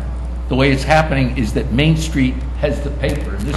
This was the surprise to me. Carol, do you want to come up for Main for a Street minute? has been providing the black paper and has. So they're not paying anything for this right now. Yeah, we provided the black paper because there wasn't a lot of places to buy it, and it made it easier to make sure it was available. And the black paper is not a cheap alternative, because what is written there is that it's called seamless. That is photographer's paper. That is what they use. The giant rolls of black paper, it's very expensive. And Main Street was bearing the cost of this. Every time someone said, can we have black paper for the windows, we'd go out with the roll and help them hang their black paper. It got to be really expensive, and I never heard there was nothing in the prior ordinance about people paying for it. So it just became us continually buying these rolls of paper for a lot of money, like $100 a roll. And I think the original intent was so that you couldn't see construction being done behind the paper. If something is vacant for a long time, or storage of junk, it changes matters. And I think it would be nicer to have something else in the windows, but it comes down to cost. If the property owners would be willing to pay for something to be in there, we could provide something. I just think it gets very expensive to do a really large format print. I'm sort of reluctant to really push forth any ordinance when we have a SID committee be informed, and it should be something that the SID may want to work out, and then you have landlords and business owners coming up with a solution for a problem that I think will all exist. And I hate to put anything off for 6 months or a year. I just don't see that we're going to pass an ordinance and have it come and change, because they say this isn't done right, and 6 months later or at least after we form this subcommittee, get their input on it while we work on something. Yeah, I mean, this seems like a pretty perfect project to do. And I didn't realize the paper was that expensive. I mean, and the way I think about these posters is they would be reused. You know, that there would be like a stack of them in a basement somewhere, or in your, not that you need more stuff in your office, Carol, but I think the problem with that, though, Alex, I think the windows are all different sizes. They would probably have to be cut then to just fit. get, a whole bunch. I mean, they don't have to cover 100% of the windows. In fact, I think one of the downsides of the paper is that if someone's going to look at stores, they can't look in and see what the store looks No, like. that's the whole point, is you don't want them looking in, you want to cover 100%. Well, why? I mean, that seems counterintuitive. One, for public safety purposes, you can't tell if anyone's back there, and two, if someone's going to look around at the store and they want to see what the space looks like, you kind of peek in and say, oh, this is about right, maybe I'll follow up. But now you have to schedule, with the property owner, you have to come down and have to open it up. And You can make arguments for both sides of this. I don't want Okay, can I make go a back and forth suggestion? on it. Why don't we enforce what exists now that we have a SID? And as it was stated earlier, this is We don't have a SID yet. oh, We have SID ordinance. We have a SID ordinance. so it sounds like what people want to do is, I know, is well- delegate this to the forthcoming Right. special improvement district. I guess my question would be, and I don't know how I feel about this, is whether this would be worth doing now to give people the option. I don't know, Carol, in your experience, are there business owners who want to do something and they feel like they can't, or is there any way that we can remind people that there's an option to do something? It's landlords, not business owners. It's the I'm talking- property The owners. property owners. Yeah. Well, we've I seen it think happen. people don't know necessarily that they have to do it, and I also think it becomes an enforcement issue too. The black bags are going up because nobody was out there enforcing that they it. shouldn't be up. And we're giving them an alternative. We have to, this is strictly an enforcement issue right now. yep. But I If think it's we should an- give them, I think it's fine to give them the alternative. I mean, and if it's something along the lines of, I think, again, I'm all in favor of doing something better, but I think if we're going to amend the ordinance, let's do it right. And right now, let's stick, my opinion is go with enforcement, right? We have an ordinance already that says you have to have the black paper, so let's enforce that. And then as far as what the alternative is going to be going forward, we've waited this long, so maybe wait until the SID board is in place and have them come up with a recommendation. Whether we talk about historical photographs, for example, maybe get rolls and rolls of like wrapping paper, I don't mean wrapping paper, but rolls of material that are with historical photographs like that can be pictures of cut to former village size. presidents. Well, what you don't have is the option of black paint. I don't understand. What we're offering... You should sit next to me so I can kick you. We're offering that there's an alternative of putting a poster in the window instead of the black paper. Currently, all you can do is put black paper in. So you're saying this is a stopgap. We're going to do this now, but then we're going to change it again later. Or the SID will be able to create something within its own district. But right now, you can't put up the posters. There are some businesses or property owners who have painted the windows during the holiday seasons, which happen to be, in my opinion, look nice. Although, like, for example, across the street, not to pick on a business, but the Avenue, those new retail spaces don't have black paper, but they happen to be They have attractive. design, right. What's that, I'm sorry? They have a design paper. Yeah, I think it's very attractive. Yeah. It looks like it's part of the building. It doesn't look like a vacant Correct. store, which is kind of the whole point. It's technically in violation. Exactly. So maybe we Yes, no, and that's why this ordinance doesn't say what the alternative has to be. It simply means work with, either put up black paper or work for an alternative with Main Street Design Committee. That's what this ordinance does. It gives you an alternative. But I think this should be I don't think this should be our end state. I think we should be working towards something better. I think we all are in agreement with that. I think somebody said this is like a stopgap. Yeah. Yeah, so I mean, I would feel comfortable certainly wanting to move this forward. If there's some understanding, I don't know if this is appropriate to put in the ordinance or not. My assumption is not. That this is only until the issue. I just don't want to see, oh, well, we discussed it, we don't really need to do it again. That this really is based on the fact that it's going to be discussed again and at some broader. Okay, I can support Okay. that. You could certainly include that in the whereas part of the ordinance. Okay. Okay. So maybe we can work on that for. You would put it in the codified, Right. put in the reasons in. Okay. Okay. If that's okay with people, we can get that language up together for the next meeting. Thank you, Thank Carol. you. Thank you, Carol. Single stream recycling. Yes. We have gone out for bid for single-stream recycling, and we have gotten the bid responses back. And the Public Works Committee has made a recommendation of going forward with a particular respondent to the bid process. And Stan, were you able to put the slide up? No? Oh, okay, you didn't do it. Okay. I sent you an email before, that's okay. There are 2 pages of cost analysis, and basically what we're saying is that there are pros and cons for both sides of the way we are doing our recycling. Currently, we do what's called source separation, where the various products of recycling are separated into a particular commodity, either being commingled glass, metal, and then newspapers, and then high-grade paper. We have 2 types of toters that we use, and 2 different cycles of picking them up, the high-grade versus the commingled plus newspaper. 2 cycles during the month. What we're trying to do is to make it easier, increase the volume of recycling, and part of that process is you don't need to really decide what you're going to recycle. You have a common toter or container, and you can take whatever the recyclable is and put it into that container. That container is going to be picked up twice a month under the current proposal. The downside of it is that there's a differential, a commodity pricing difference between having source separation and single stream recycling, and it's about $40 a ton. And so what we're looking at... I'm sorry, that's the delta, Howard, or yes, that's... the delta, between the 2. And what we're looking at is that the assumption is that we're going to increase the volume of recycling once we make it easy for the residents to do the recycling. And again, this is focused on residential recycling, whereas the commercial side have to contract for the recycling.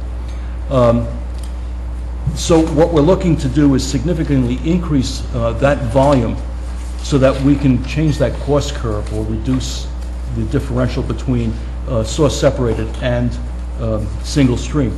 The other part of it is that we'll keep the yard currently at what it is source separated, and for whatever is delivered to the yard, which is mostly the commercial businesses bringing their recyclables down to the yard so they don't have to contract to a separate hauler, that still will get the higher commodity prices. And on the spreadsheet, what I did was that I tried to project some volume changes, increases of either 10 or 20%, and the other, that 80% of the recycling will be done by single stream and 20% by source separation. And we currently are receiving $104,000 in revenue from our recyclables, and it's projected that we would get about $75,000 in using single stream plus the single sourcing. Assuming the same tonnage or an increase? Yeah, with an increase? 10% or 20% increase, yes. What if we don't have an increase, then what do the numbers look like? Worse. Down 10%, right? Yeah. So you're down another 7,200 on But that? I think the question is, what do most towns that have gone from source separated to single source, how much, single stream, how much has the increase been? What I've gotten from the ECUA, it's about 10%, 10 to 20%. Okay. And right now, the 2 toters, they'd be able to keep using the same toters, but you would have to have a toter. If you don't have one, you would have to get one. No, currently we're not saying that. It would be beneficial to do it that way. How would they pick it up if there's no toter? We just said, in the bid, we said a container. Yeah. No bags, but a container, some kind of container. Like the 32-gallon container. Would it help the bid process if we required toters for every home? We thought no.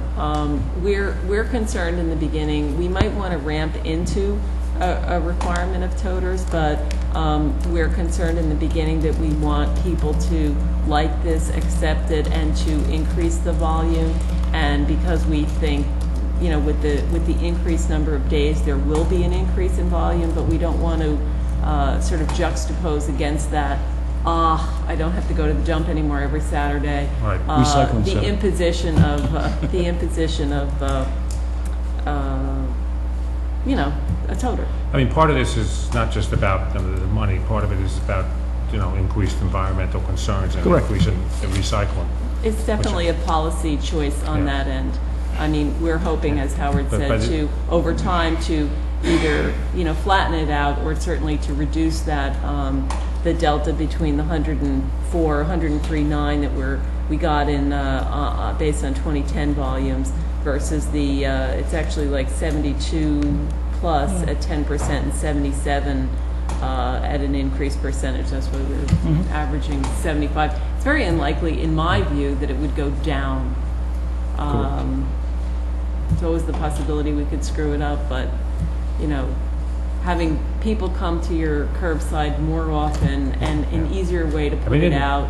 There's no thought process of separation. Yeah, In some of it those should go up. the magazine that we all get through the League of Municipalities, I mean, one of the articles talked about 50% increase. That's why I was surprised you said only 10. Yeah, I think it's more likely that over time we'll have to deal with success rather than. And I think when we were failure. down there in Atlantic City at the meetings, and I remember one of them specifically saying that the success rate of requiring toters was far greater than not requiring them. And I don't remember why that was, but that's what I'm pretty sure he said. If you could track that down, it might be good. Excuse me? If you could track that down. Well, I think the other Even thing to a is the year. appearance. Yeah. We can compare ourselves with what Maplewood is doing, where they don't have a requirement for toters, and what happens twice a month in them putting out their recyclables in any kind of form, boxes. Right. It looks like a mess. And that's one of the reasons we have rear yard garbage pickup Correct. to begin with, to eliminate that aesthetic issue. Right. Howard, did you look at the revenue from what we're doing now, if we were to like increase that to twice a month, and then how much that would go down? Because right now you don't have apples to apples. You've got once a month pickup versus twice a month. We have twice a month. Do we have twice a month? We have, But you don't, well, yes and no, because it's each item is picked up once a month, but it's twice a month. It's just different items. So if you were to pick up twice a month for Now. each of them now, then what would that do to the revenue? Because right now, you've got a big differential. You have like a Oh, $30,000 increase the expense differential. side, that's for sure. I understand that, but I'm trying to make sure that I've got apples to apples here. I don't think we would be successful if we did single stream once a month. And in fact, Maplewood has gone to two pickups a month, and they're asking now to have more frequent pickups. Is he with it? Well, we didn't bid it that way. We bid it as 2 cycles per month. But you don't have any numbers, if we were to somehow double what we're doing right now, what that would do to the revenue. I know it will take it down because there's more expenses, but Well, I'm missing your point. I don't think it would really change anything unless you No. increase the percentage, unless you increase the percentage of recycling. well, you have more costs because you're picking up, so you have more expenses yeah. because you'd be picking up twice a month. Even the net revenue. Right, and also I mean, you'd the be, net would probably go down, because I think you'd increase Yes. more expense. that's in right, labor than and you then that pick would, up and I'm in trying to, additional right. And of course- And what is that number? And would we, if we're doing it the way we're doing it now, would we increase what people are putting down? Because after a month, I got a lot of beer bottles at my house I have to get rid of. So, I may have to go to the dump with the beer TMI. bottles, right? I might have more recycling if it's twice a month. That's what I'm saying. I'm not sure, I understand what you did and I appreciate it, but it doesn't seem like we're comparing the same situation. I don't think you could ever get a perfect comparison on this. That's really the problem. I just think that this is definitely the way to go. I think that if we really want to increase recycling, and by the way, I guess eventually this would actually, if you increase recycling, it decreases the amount of garbage, which leads to the next question. The next step. Is how do you, how you renegotiate on the garbage to get the garbage rates down, or go to once a week garbage pickup, or pay to throw, or whatever system you go to. But I think that you can't go to that next system until you know what you're dealing with. The one who makes out on the other side of it, the taking out of the solid waste stream, is the hauler, because you're paying a fixed charge for hauling. Right. And he's having his tipping fees reduced because he's bringing less to the dump, or the incinerator. Howard, can you fill in some information about our current state, as I understand it, is there's 2 different organizations that are picking up the recycling. Our DPW does some of it, and the occupational... First Occupational. First Occupational Center, right, thank you, does the other part. Correct. Let's take one at a time. The First Occupational, that contract goes through... June. Through June, okay, so it's coming up, so there's no tail costs that we're dealing Correct. with, okay. And then as far as the DPW labor that would no longer be required to do this, what implications does that have for staffing or anything else? Well, it represents about a person in manpower. In the other sheet, I had the manpower projection of how much manpower that we use for the current method that we have. It's about a man-year. And Or a woman. It represents, in hours, it People represents year. approximately Person year. one full-time equivalent. Yeah. The nature of the collection, because it's 6 guys, 3 days a month, it doesn't lend itself that you just lose one guy. There isn't one guy who spends his entire year doing recycling. But what it does do is allow, essentially, by recouping all those hours, you're basically putting off having to rehire anyone. I know there have been a number of drop-offs and vacancies and things in the DPW, and as I looked at it, the differential if you cost out what it would cost to replace those hours with a full-time person, and you add in that cost, then the math really works in your favor. And makes sense, and add to that the fact that you're, in my opinion, providing a much better service to the residents. And now we can do the things that we haven't been doing because the guys are out on the road. Exactly. Have they requested a new truck for garbage? Yeah, that's the other piece, is that we have a $300,000 capital investment that we have to make if we don't do this. Good. We have fuel charges that are associated to running the 3 trucks during the month. I mean, all of those are all of the other charges that go along with us running the operation versus a third party. Do you have a sense of how much recyclable garbage is going into the regular garbage? There have been studies that have been made. In some cases, and I've seen a study where they've taken the garbage and separated it, and they found 90% of it being recyclables. I mean, you can get down to the gnat with... You have to define what recyclable is. Some people recycle just the plastic bottles, cans, your beer bottles. Beer bottles, my beer bottles. And magazines or high-grade paper. But other people start including... Toilet rolls. Start including all types of plastic bottles.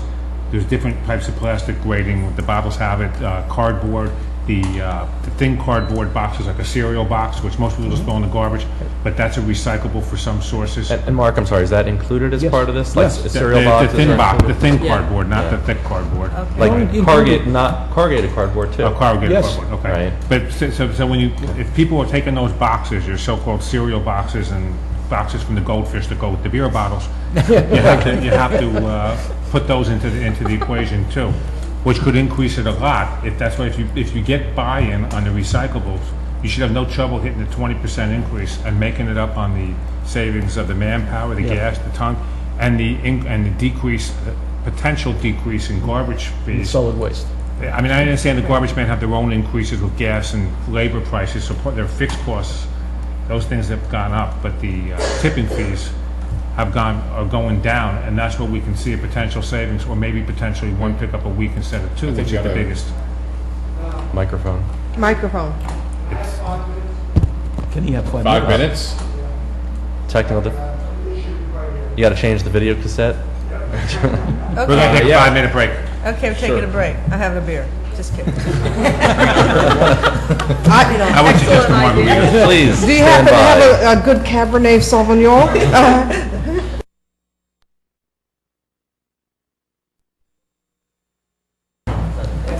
Is it because you got 2 in the booth? This is the new training. Nancy, just what I wanted. No, Michael? I'm recycling. I had some comments on it. Oh, you did? Oh, I thought you were recycling. Nice. You would have 2? You're talking about 2. Yeah, but no, you are going to have to, but now you really technically, even though you do have 2, you really have 1. Because, like, the paper's all out there once a month, the cans are out there. So I was trying to figure out, if you don't know what we're doing, which is really the equivalent of this, you don't know that we're doing this in a constant. I was trying to make these numbers closer together, trying to help you. Only the components, which I think you will. You see, I did very conservative. Yeah, but it's a one-time cost. I put I put $15,000 a year as a cost for depreciation. But we have the other garbage trucks. We have a second. It's like the 6-inch stretch. I mean, it wasn't, that's what I'm trying to figure out all the issues with it. Because on the face, it doesn't look like it's fine. Well, we're getting rid of a lot of the sheds. Yeah, but that's not really clear. Well, there are two sheets. Yeah.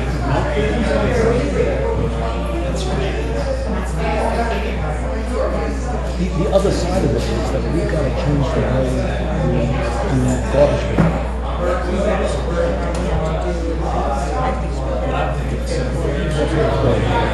That's another step. This took 4 years.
should have music playing, like, you know, We the should. 6-inning stretch, you know? That's right.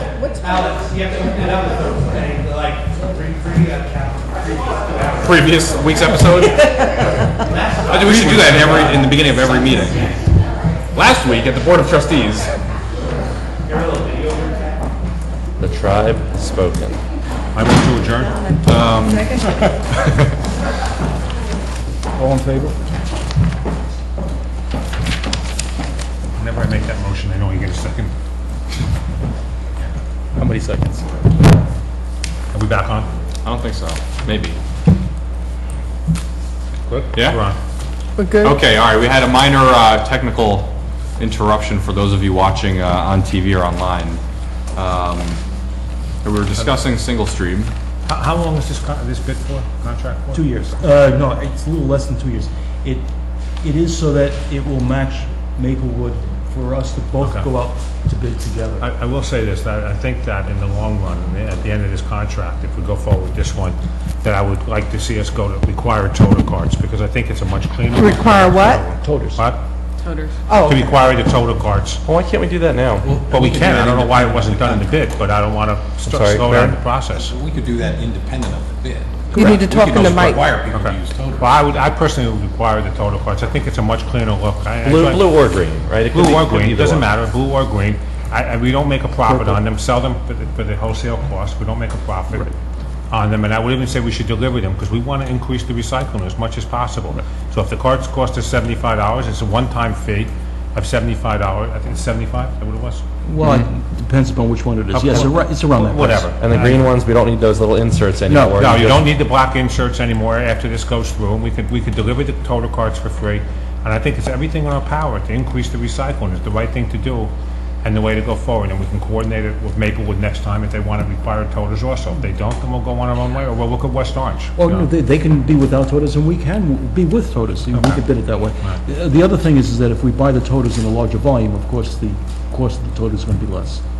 But I mean, in theory now, since there's not a blue toter and a green toter, I mean, there's no need for separate toters. No. If someone has a blue and a green one, maybe they could Sellers. sell them, you know, or, right, You look at exactly. this greater black market. Yeah, black market, $85. Put them on eBay, or, you know, give them to their neighbors, but I don't. Well, think you actually, if you're adding your cardboard into this, you may need 2 toters eventually anyway, but cardboard can take up a lot of room for some people, especially for some those people. cases of empty beer bottles, you know, that's a lot of... That could add up, good. Now, does the cardboard need to be flattened, or can it just, I mean, literally, Well, can you you put them want to on? fit it into the toter.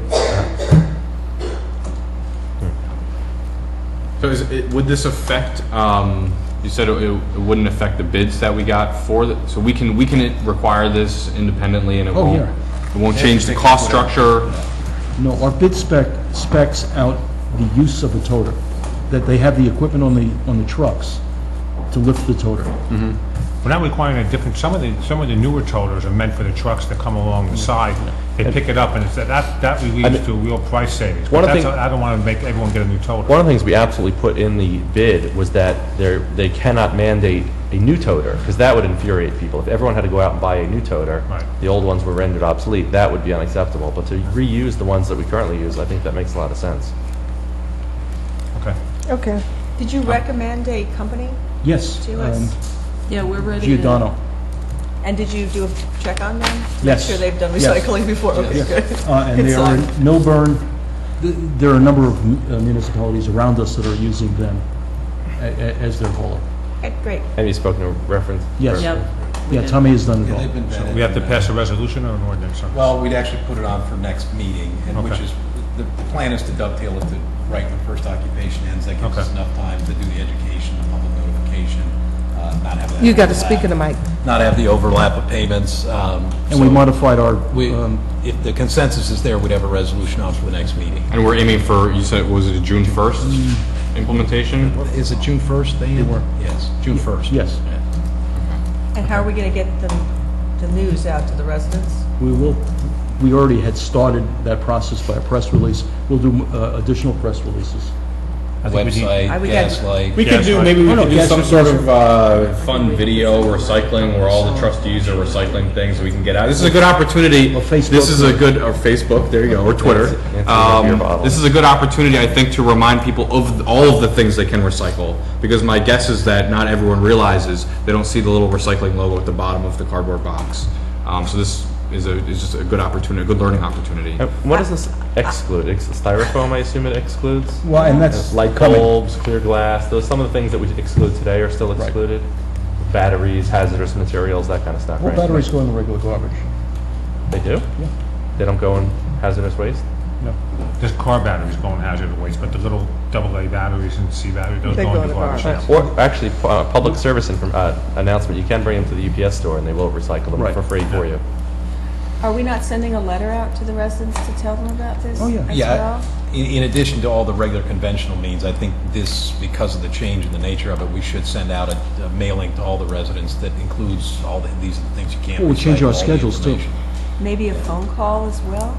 A reverse I'm line. thinking, well, or something, because I Use have our a feeling... C3? I think we can do everything that we can do, we should do. Yeah, I have a feeling it's going to cause a little bit of confusion, so... Change always does. Yeah. Yeah, this is for the better, and I think especially if we can get the word out to the neighborhood watch groups, the neighborhood associations, the different houses of worship. People will pass it along to their people, and people will understand. I'm sure Public Works people will be happy to explain. People stop and ask them, but we should perhaps start thinking about what kind of things.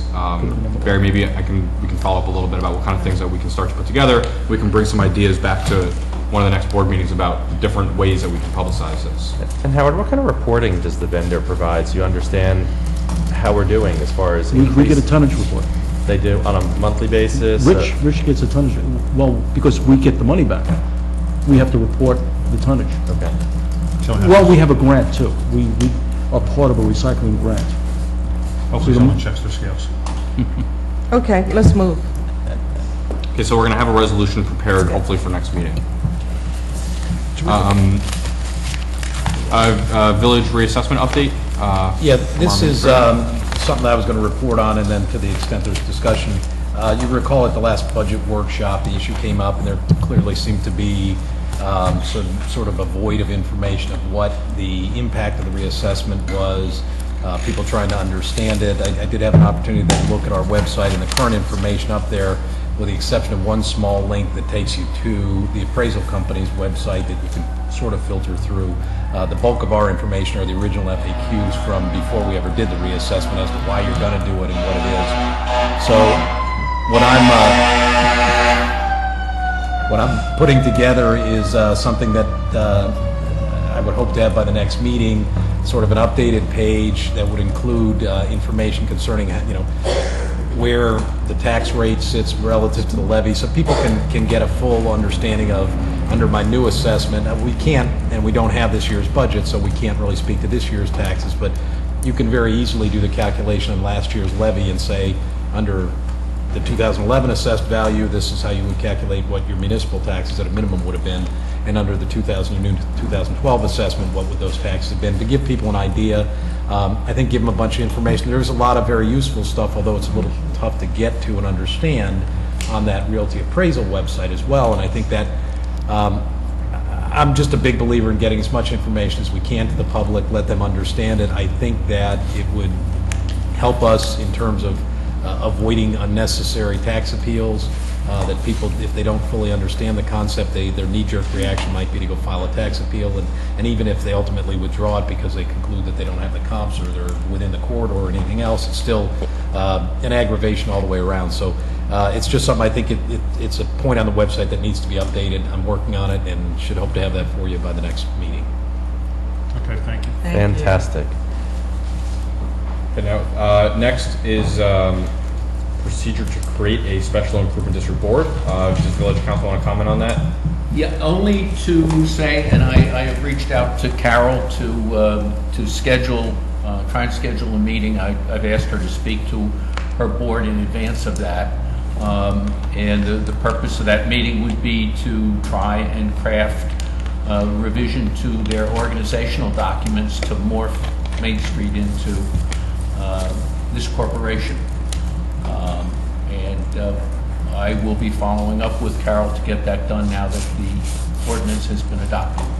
Could we perhaps prepare something, Barry, maybe we can speak about it, or with village council, is to write up kind of just like a timeline for the board and for the public, just kind of the different, kind of week this to this, here's what happens, week this to this, just so it's not up in the air. I know, because this isn't really assigned to one committee, it's kind of floating a little bit, so maybe if we just have some overall guideline of, what the timing looks like, we'll maybe all feel a little bit better about where we're going. And I agree, and I think that's a good point. And the other point is, I did have an opportunity to speak with Carol, even under the current Main Street structure, that the people, and as you know, in the ordinance, there are certain categories that have to be property owners, business owners, and there are going to be a need. I know we had one gentleman almost volunteered tonight, so Yeah. we got his name. But Get his name. thinking and talking to people about, particularly in the property owner and the business owner classifications, I think there's going to be a need for some Make sure- volunteers. Two property owners sent me emails. I'll forward them to you, their names to you and stuff. Don't want to be on it. Yeah, what's people that are interested in possibly volunteering on this, should we have them send information to the clerk? We don't have something on the website for the special improvement district, where we have a volunteer form. I just hope that there's some consistency about, where people should go if they are interested in doing this. Maybe we create a volunteer role on the website and just have people submit it through that. Well, I agree that we should. I mean, I don't know that we're going to make a decision right here tonight, but we'll talk and I think come up with a clear procedure. We've done this before. I mean, Right. I think Laura has coordinated it before for volunteers. We could either add it, there's an existing form to volunteer, we could add it as a choice Right, to the right. pull-down list, or there's an email address that was established when the SID committee was formed, downtown@southorange.org, if someone wants to send an email, and they Okay. can do But that. like I said, that Barry will work that out. That's what he said. He's the administrator. And I'll get with Mr. Rother and put together a timeline, kind of projecting out.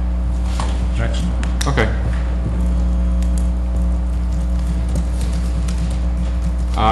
We have added to the agenda an update about East Orange Water.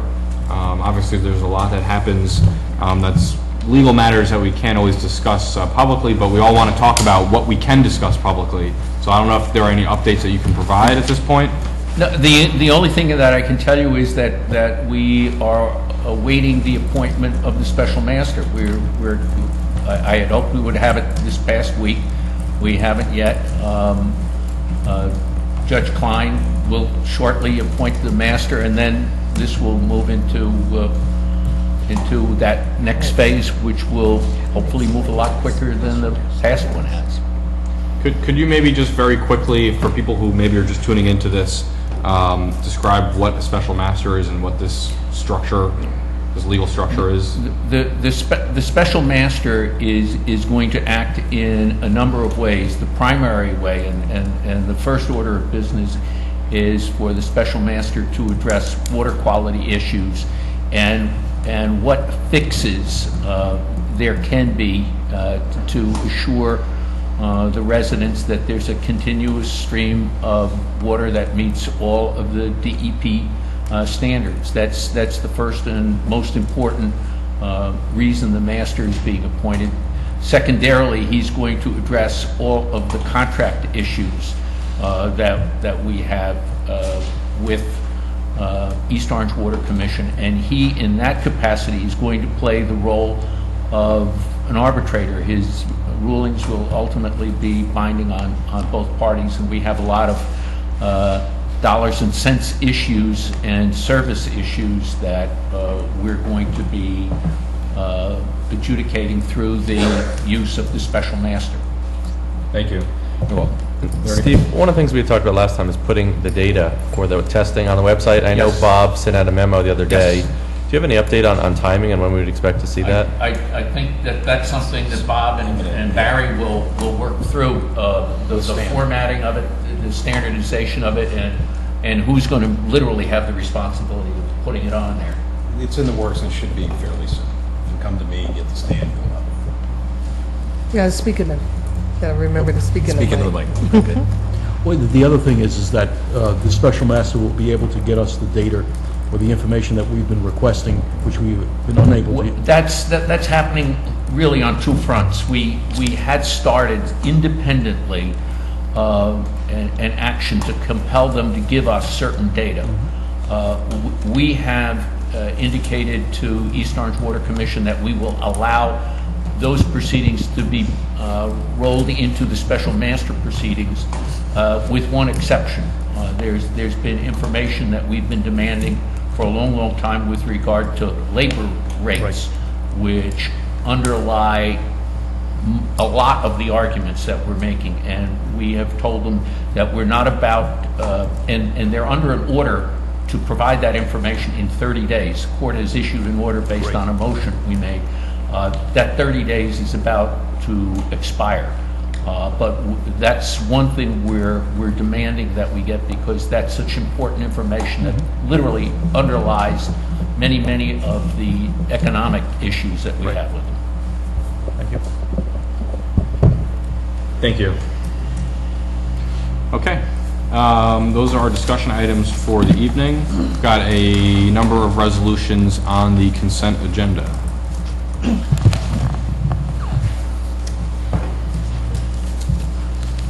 Mr. President, at the legal committee, we discussed pulling out 2012-056. Could we just go through them all by title first, just so everyone knows what we're all talking about? Sure, that's fine. Okay.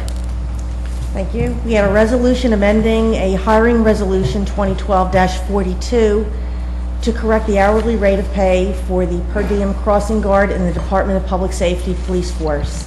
A resolution appointing representatives to the Community Development Grant Program for calendar year 2012. A resolution hiring a part-time information technology technician in the Department of Administration, Revenue, and Finance. A resolution hiring a part-time media technician in the Department of Administration, Revenue, and Finance. A resolution encouraging the South Orange Maplewood Board of Education to move the election of school board members to the general election in November, effective with calendar year 2013. A resolution authorizing the submission of a grant application to the Association of New Jersey Environmental Commission, that's ANJEC, to fund a transfer development rights study in the amount of $22,500. A resolution authorizing the submission of a grant application to the Federal Emergency Management Agency's, that's FEMA, Management Exercise Support Program grant in the amount of up to $40,000 with a required 50% match in the amount of up to $40,000. A resolution awarding a professional service contract to J. Shapiro and Associates for construction manager, owner's representative services for the rehabilitation and renovation of Village Hall in the amount of $207,816. A resolution in support of the Community Access Preservation Act, commonly known as the CAP Act, the House of Representatives Bill 1746. A resolution authorizing an executive session at tonight's meeting of the Board of Trustees. And the items we have for our executive session are proposed SOPAC, main stage contract, Clearview Theaters contract, emergency medical dispatching, and new water supply source. Trustee Bauer, I know you had a couple comments. Thank you. At the legal committee, we talked about pulling 2012-056 out,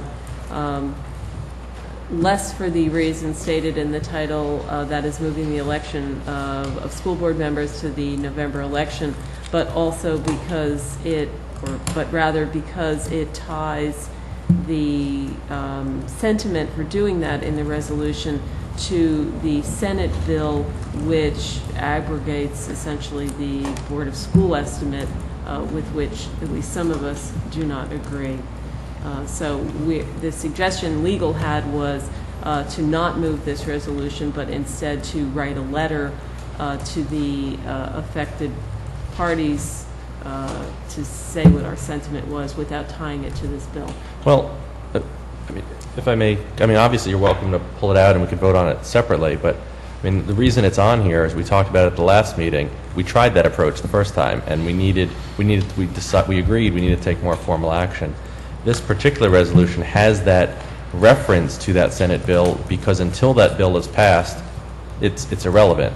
There's a bill that, because we are a unique school district, we're the only one of its kind, so until that happens, we can't move the election, or they can't, nobody can move the election until that passes. So that's the only reason it's in there as a reference, and without that, the election can't move.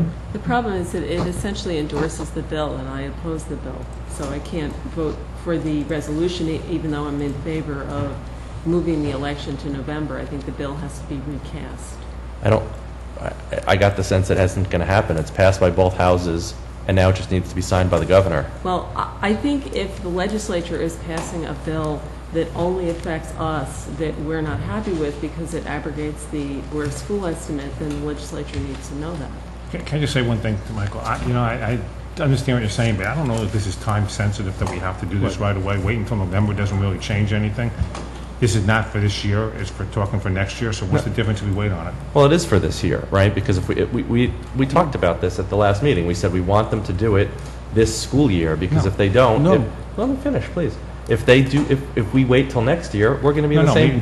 She's going to wait until November. Say that again? I think the idea was to wait till November to go back to this resolution, or give us a few months. It wasn't. No, I would agree, probably for completely different reasons, with Trustee Goldberg. I think we should let somebody know that we have a problem with abrogating the Board of School estimate right now. Right. No, I'm passing this resolution. I think you want to hold off on passing this resolution and sending a letter. Well, that was just the suggestion we came up with in legal. Well, We could amend the resolution. We could probably do that on the spot by just taking that whereas clause out or something like that. I don't know. But the only problem with that, I mean, again, without it, it's meaningless, because with it, my other question. That's a good compromise. And that's fine. But again, it sort of renders it moot. My only question, though, is without that, if that law passes, the one that we're talking about, We know what you're talking the one that's specific to our district, and it essentially, eliminates or renders moot the Board of School estimate. It makes us no different than any other community who's moved their election to November. The trade-off is there is no vote on the budget by the public if it's within the 2% cap. What this does is there's no vote by the Board of School estimate if it's within the 2% cap. So it really puts us on parity with every other district in the state that's decided to move, which, by the way, is 90% of school boards, of municipalities, across the state have moved their election to November. So while I empathize and, share your frustration about losing that check and balance with the Board of School estimate, Yeah, but no other town. what makes us any different than any other community? Well, that's a darn good question, and I don't know the answer, so let me pose it. Do other regional school districts, which would be the districts we would want to compare ourselves to, have a funding formula where we pay more than our fair share of the student population? And secondly, do they have a disparity in school funding, which we have in New Jersey based on property value assessments like we have, because it's very different in Maplewood and South Orange on average.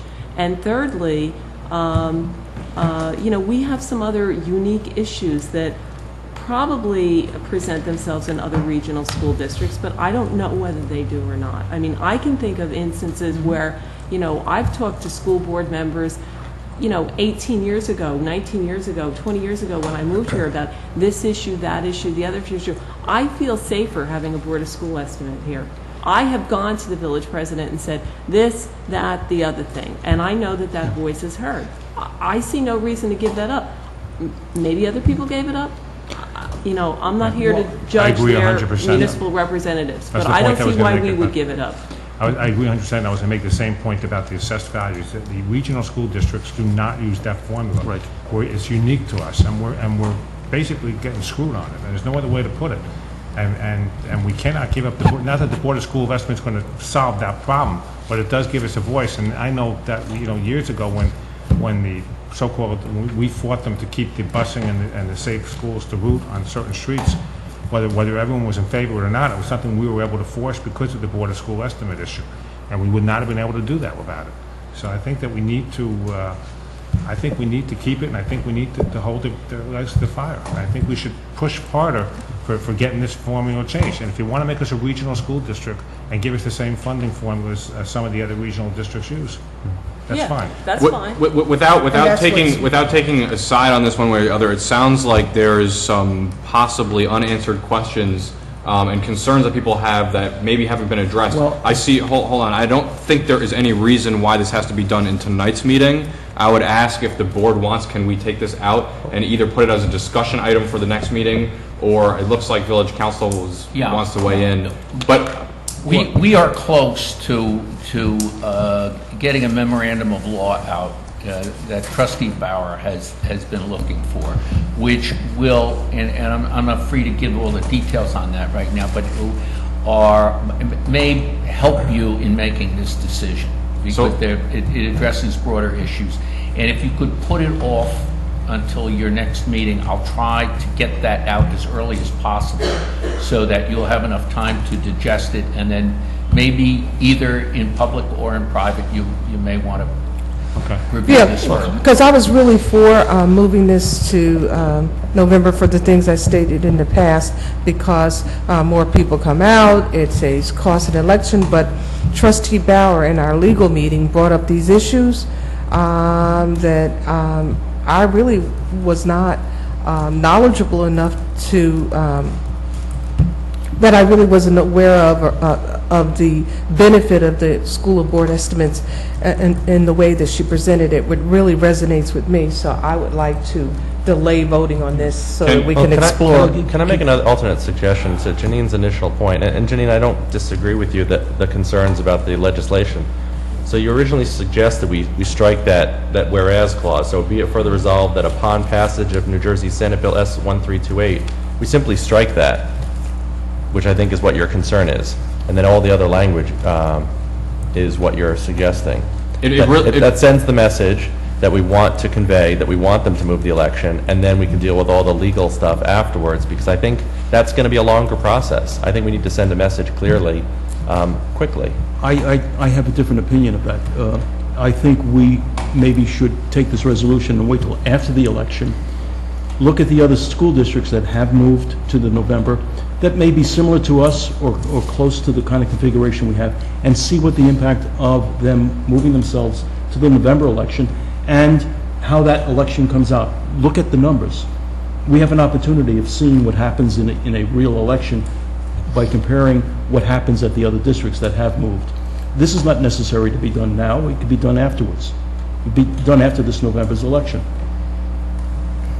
It does not sound like there is a consensus to move forward with this in the consent agenda tonight. In addition, our attorney has told us he's got information that may help us make this decision. Can we all agree to take this out of the consent agenda this evening? Yeah. I disagree. I think we should move forward. We've made a commitment that we want to move the election.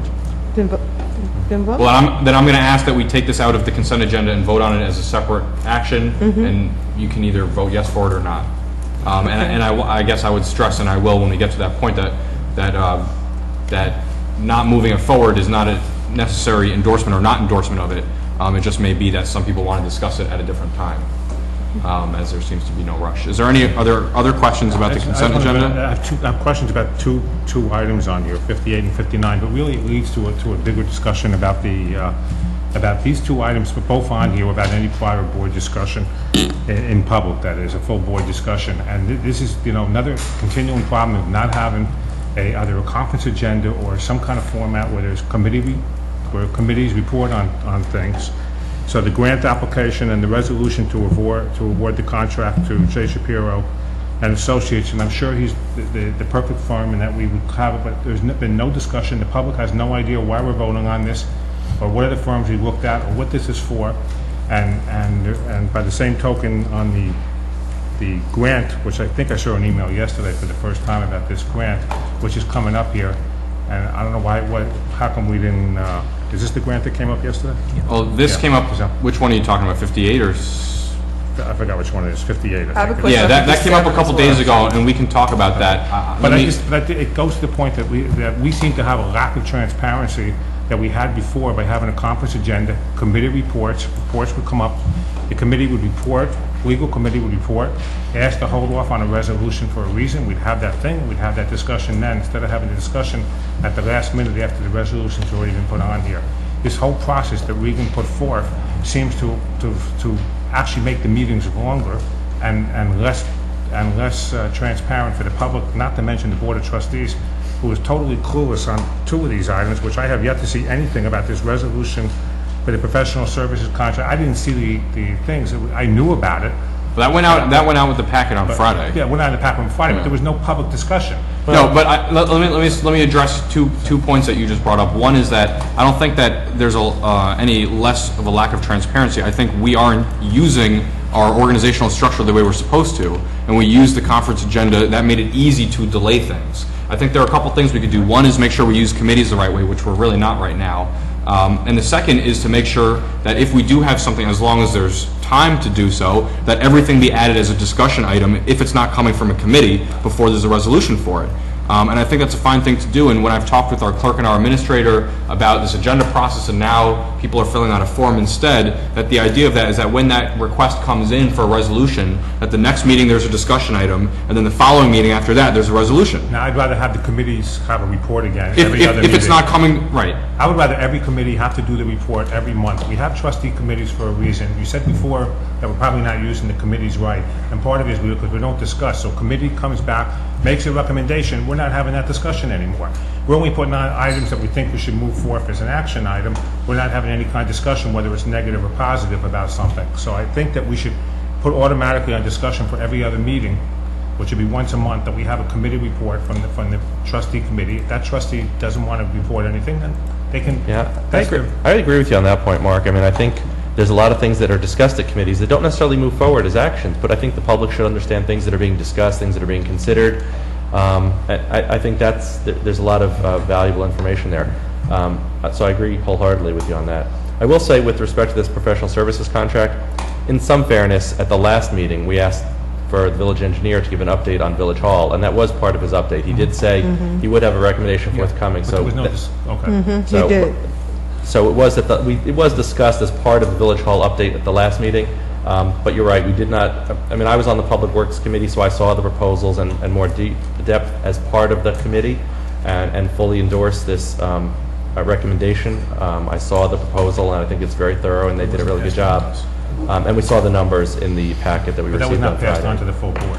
The proposals, No, they the were big. recommendation of the committee was not passed on to the full board. It's in the packet.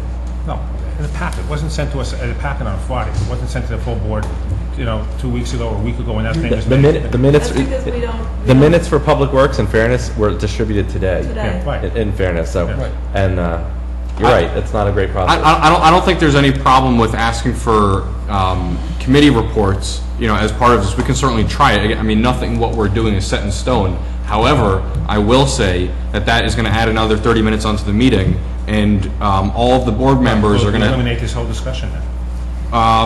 Maybe, or maybe not. But I just want to make sure that people understand that there's some level of time constraint to the agenda. And if someone emails 20 agenda items for one meeting and we want to have committee updates, things are going to get pushed back to other meetings that don't need to be discussed in a particular night. And everyone just needs to understand that as the clerk and I are putting together the agenda, that's part of the thought process. So we can certainly add this 30 minutes into the meeting, which I would agree that having committees report is a good idea. But that may be 30 minutes that may come out from another item that would be discussed the next week. It may only be 15 minutes, though. It may only be. And to answer your question or your point about 2012-58, having a conference agenda wouldn't have mattered because that's come up since the last meeting. So there hasn't been a committee. There hasn't been any other way to do it. The timing's been so quick, that's why it's happened like this. I thought I made that clear in an email, but perhaps I didn't make it clear enough. You explained that the grant that just came up, but I assume the grant didn't just come up. You just found out about the grant, or was it last week? I got an email from the Essex County Office of Emergency Management like 2 or 3 weeks ago saying this grant is coming up. Here's the application. So it was not too long ago. And it's a matching grant that we have to come up with the same $40,000. We have to match the $40,000. I don't know if the administrator I don't know wants if that money's even in the budget. to speak better to that. And again, this was obviously a last minute and somewhat hurried, but because of the possibility of getting funds, it warranted sort of expedited treatment. One of the things on the match you can use is in-kind services. So staff time associated with training and implementing some of these things, you value out that time, and that can be a dollar-for-dollar match. So that, obviously, the staff time's in the budget. The other thing, and certainly myself and the village president, discussions that we've had, are some of the things that we believe would be potentially covered by this grant are things that we've already discussed, and that I think there was already a consensus are important to look at it in terms of some of our website and other technologies. And the idea would be to only put together and finally submit a grant that would be for things that we had already identified as important priorities, not just find something for the sake of the grant. The timing of it is such, though, that you have to have a resolution before the filing, and this was the last meeting date that we could do it. We had a number of exchanges of email over the weekend, specifically on understanding what we're trying to achieve with the $40,000 or $80,000. And that's still not clear. It's not a narrative. There is not a structure of what, and in fact, the meeting this afternoon with the vendor in discussing some of the information. I don't know what we're trying to accomplish with $80,000. It hasn't been vetted at the IT committee. Trustee Levison, there was not, and this is happening too quickly. When something comes up like this, where we have an opportunity to get $40,000 that we wouldn't have otherwise gotten, things have to be expedited. But on the other side, you're asking us to spend $40,000. No. What we're asking is to pass a resolution that allows us to apply for a grant up to those numbers sometime in the future. We aren't making any decisions right now. I don't know, maybe if the administrator can explain this better than I can. This is just allowing us to go down this road. And I think if we decide not to go down the road, what happens? Well, two things. I guess the first step would be finalizing a budget and identifying some of these issues. So it may or may not be 40,000. We may ultimately only come up with something less. Submit that. Obviously, as it unfolds, you could theoretically always withdraw the application or some portion of the application if you get to the point where you were fortunate and awarded the grant, and then at that point you wanted to reconsider the match. Again, I think at that point I would hope that we had only submitted a grant that the items identified in there were sufficiently important and we knew we had the funding available that we would actually move forward with it. But I mean, there are steps, and ultimately you still have to accept and sign the grant agreement. You can literally back out of it.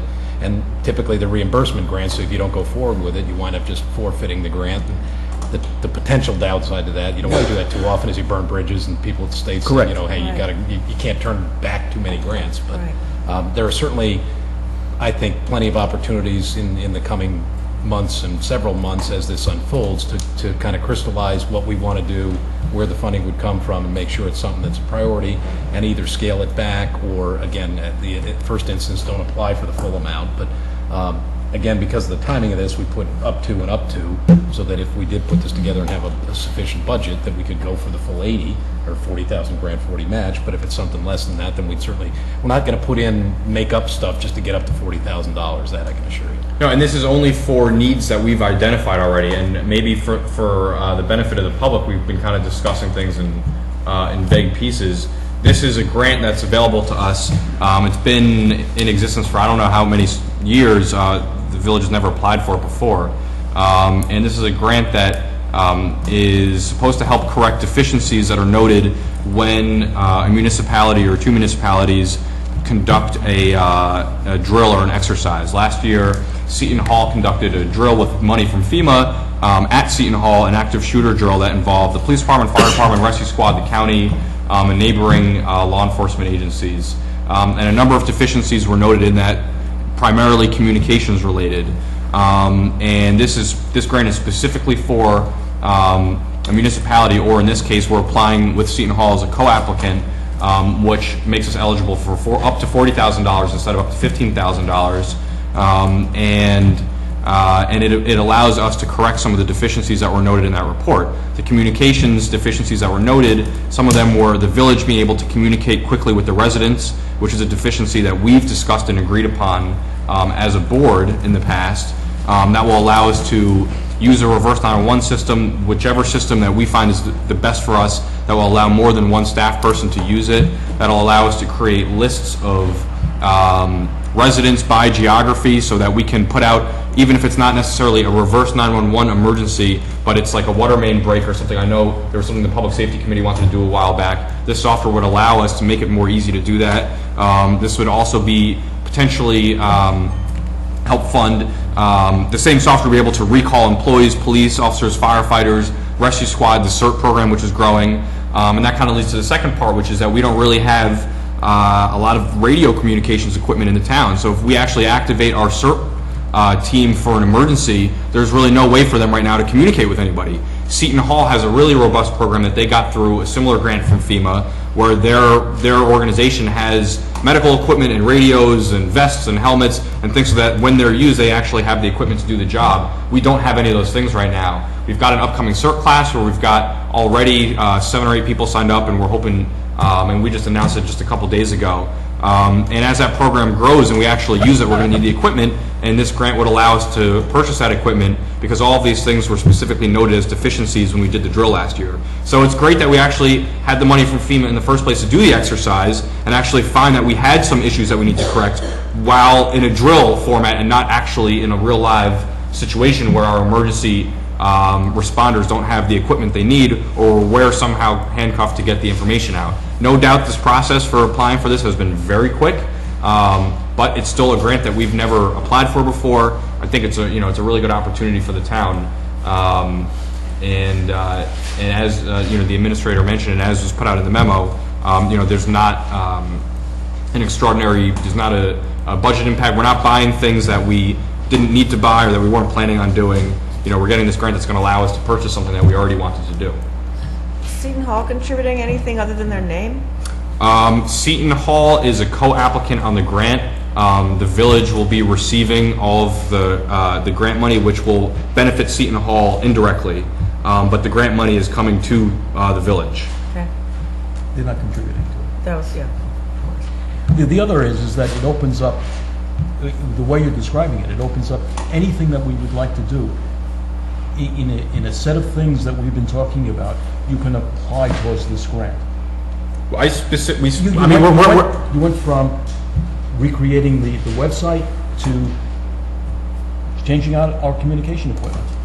Yeah, and both of those are listed as part of the grant. I mean, this is in the application. This is I don't know. This is not. I mean, I haven't worked on a million grants in my years. This is not that complicated. We have a grant opportunity. We found two deficiencies that were noted as part of this process. We're eligible for grant money to correct those deficiencies. So we're applying for the grant for those deficiencies to be corrected. Yeah, but you're opening it up and you say, okay, I can go build a new. We're not opening it up. It's actually pretty specific in the application. I thought I was specific in my memo that I sent out to the board. Hopefully people read it. I could try and be more specific next time. Can I ask, but this is just. I have a question. I'd like to ask the administrator, because we've always just been here in our legislative role in South Orange, but our administrator has had experience in other municipalities. And so with your experience regarding this type of grant, does it make sense?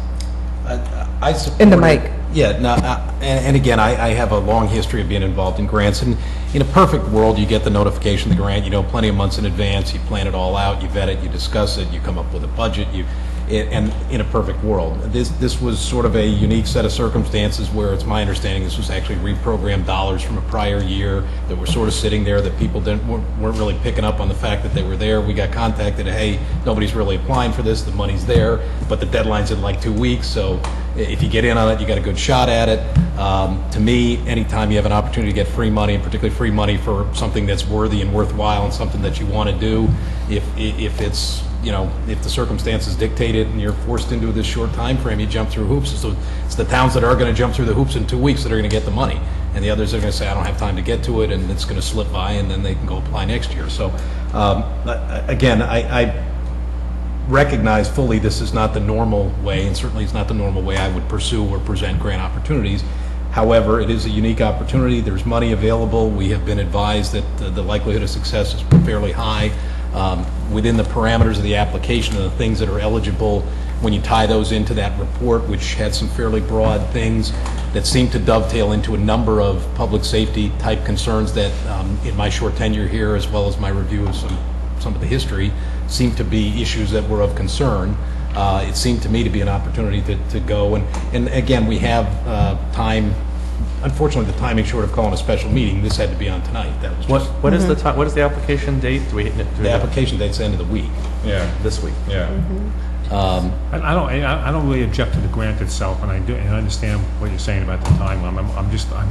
It just sounds very open-ended on what we can spend and the issues that, because it's so broad-based on what it is, and we have to be very careful that we're not going off, and we, specify what we're going to use that money. It should be clear to us at least, not necessarily the grant application, but it should be clear to us at least what our total expenditure and outlay is going to be on this. So if it's $40,000 plus some services and maybe another $10,000 in cash, that's fine, which obviously would not include doing everything that the village president listed before, but a certain subset of those things.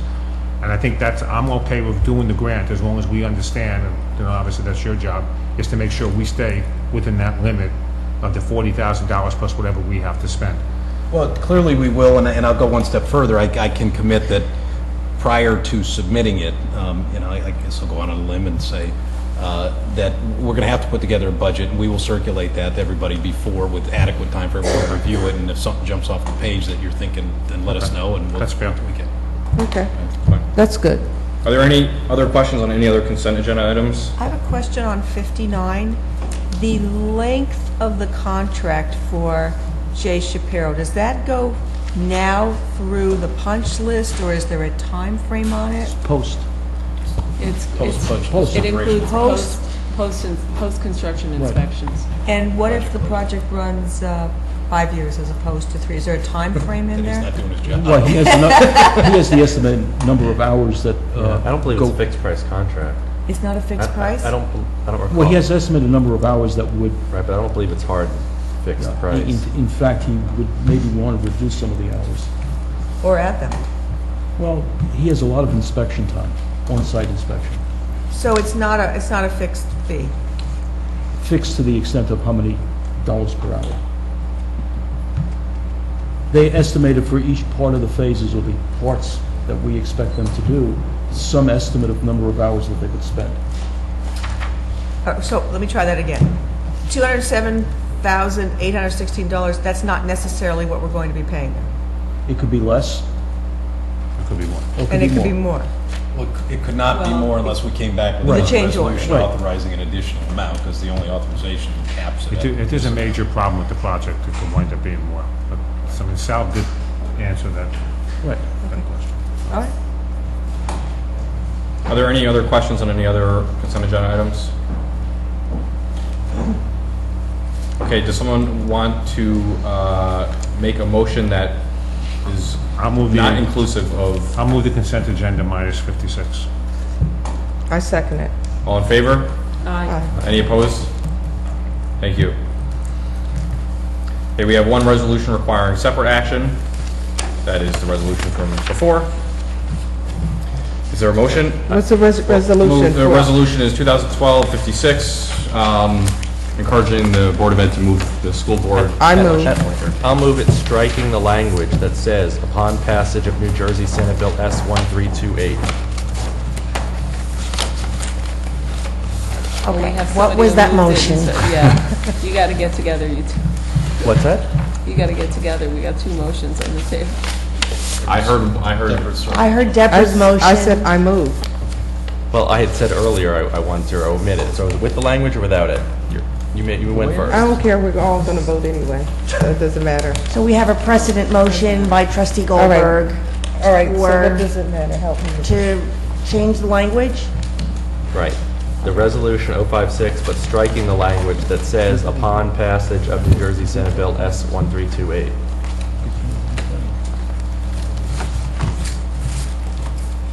Don't I have to rescind my first motion to allow him to do that? It's a precedent motion, so he can move his, and then we come back to yours. What? It's fine. We're doing it. We're working. Okay, whatever. We're saying the same thing. Okay. So that motion was made. Was there a second? To the precedent motion? Yes, to Trustee Goldberg's precedent motion. Striking that language about the Senate bill.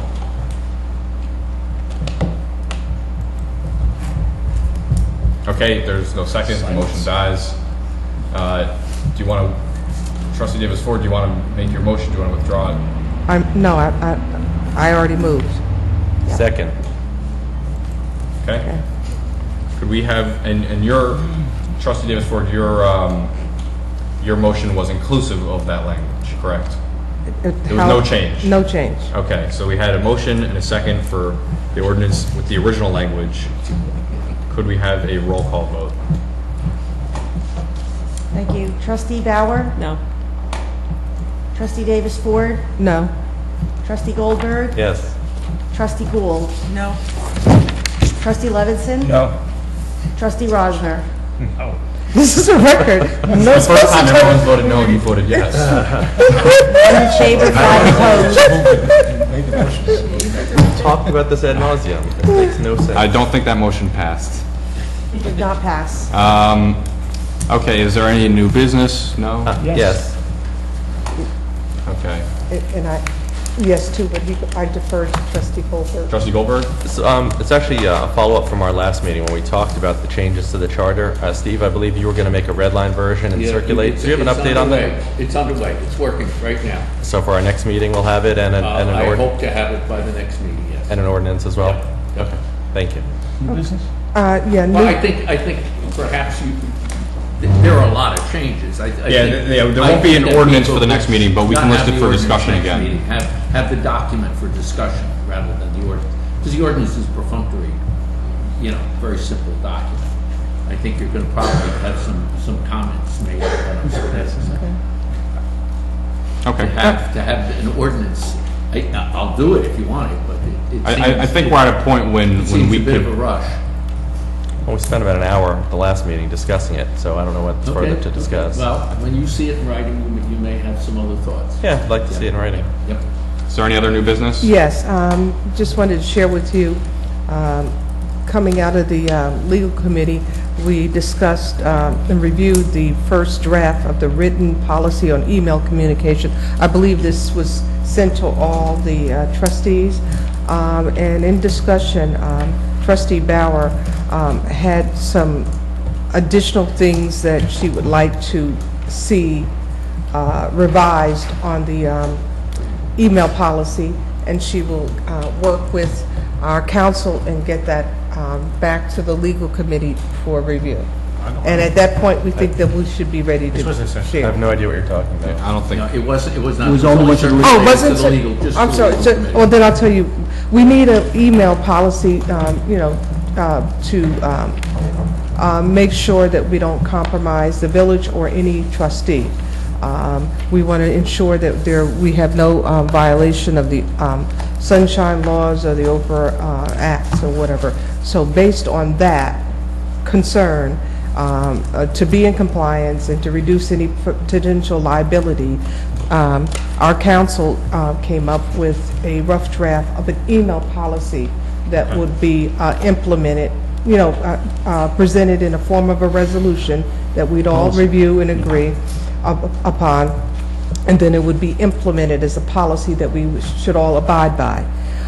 It was a job for the first pass of the rough draft, well done by our council, but there were some concerns or I think some imposition on the First Amendment rights. Is that free speech? What's free speech or whatever? I don't know, you're the lawyer.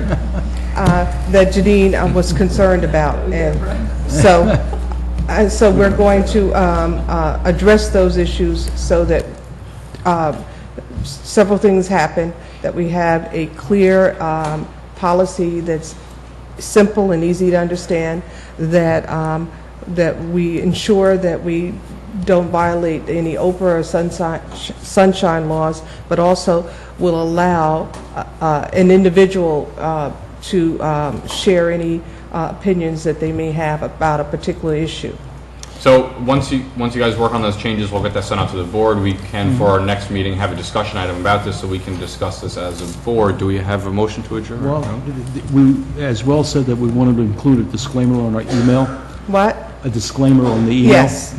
And the other topic I thought we were going to add was talking about the holidays. No? Closed session? Yeah. That's closed session. I just asked, Well, is he talking about? I have one question for the village attorney. You're talking about Steve. EEIU? No. Just as a direction that we would like to take in reducing the number of holidays. But not as it relates to the contractor. No, Or not as it relates to the contract, as a general policy and moving forward. Steve, do you know we'll have a draft of the historic ordinance that was discussed at that meeting a couple of weeks ago? We have a draft of it, yes? We have a meeting next week for it, so. Okay. And President Corby, I have one quick thing. I noticed on, and this is about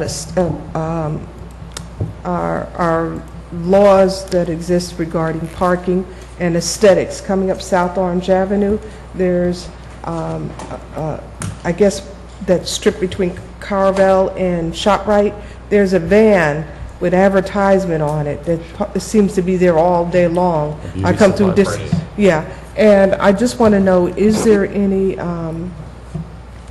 anything in existence that says that Is that in South a Orange? commercial Yeah. van cannot be parked all day long at a meter? But First of all, technically, you're not allowed to feed the meters. yeah, and it's, And I would imagine that if there's a commercial property that's advertising that way, that there's some code. We can certainly follow up with Tony Grenchi about that. yeah, Thank you. yeah, thanks, that's it. And/or the parking authority. Do you have a motion to adjourn? I move to adjourn. Second? All in favor? All right. Thank you, Stan.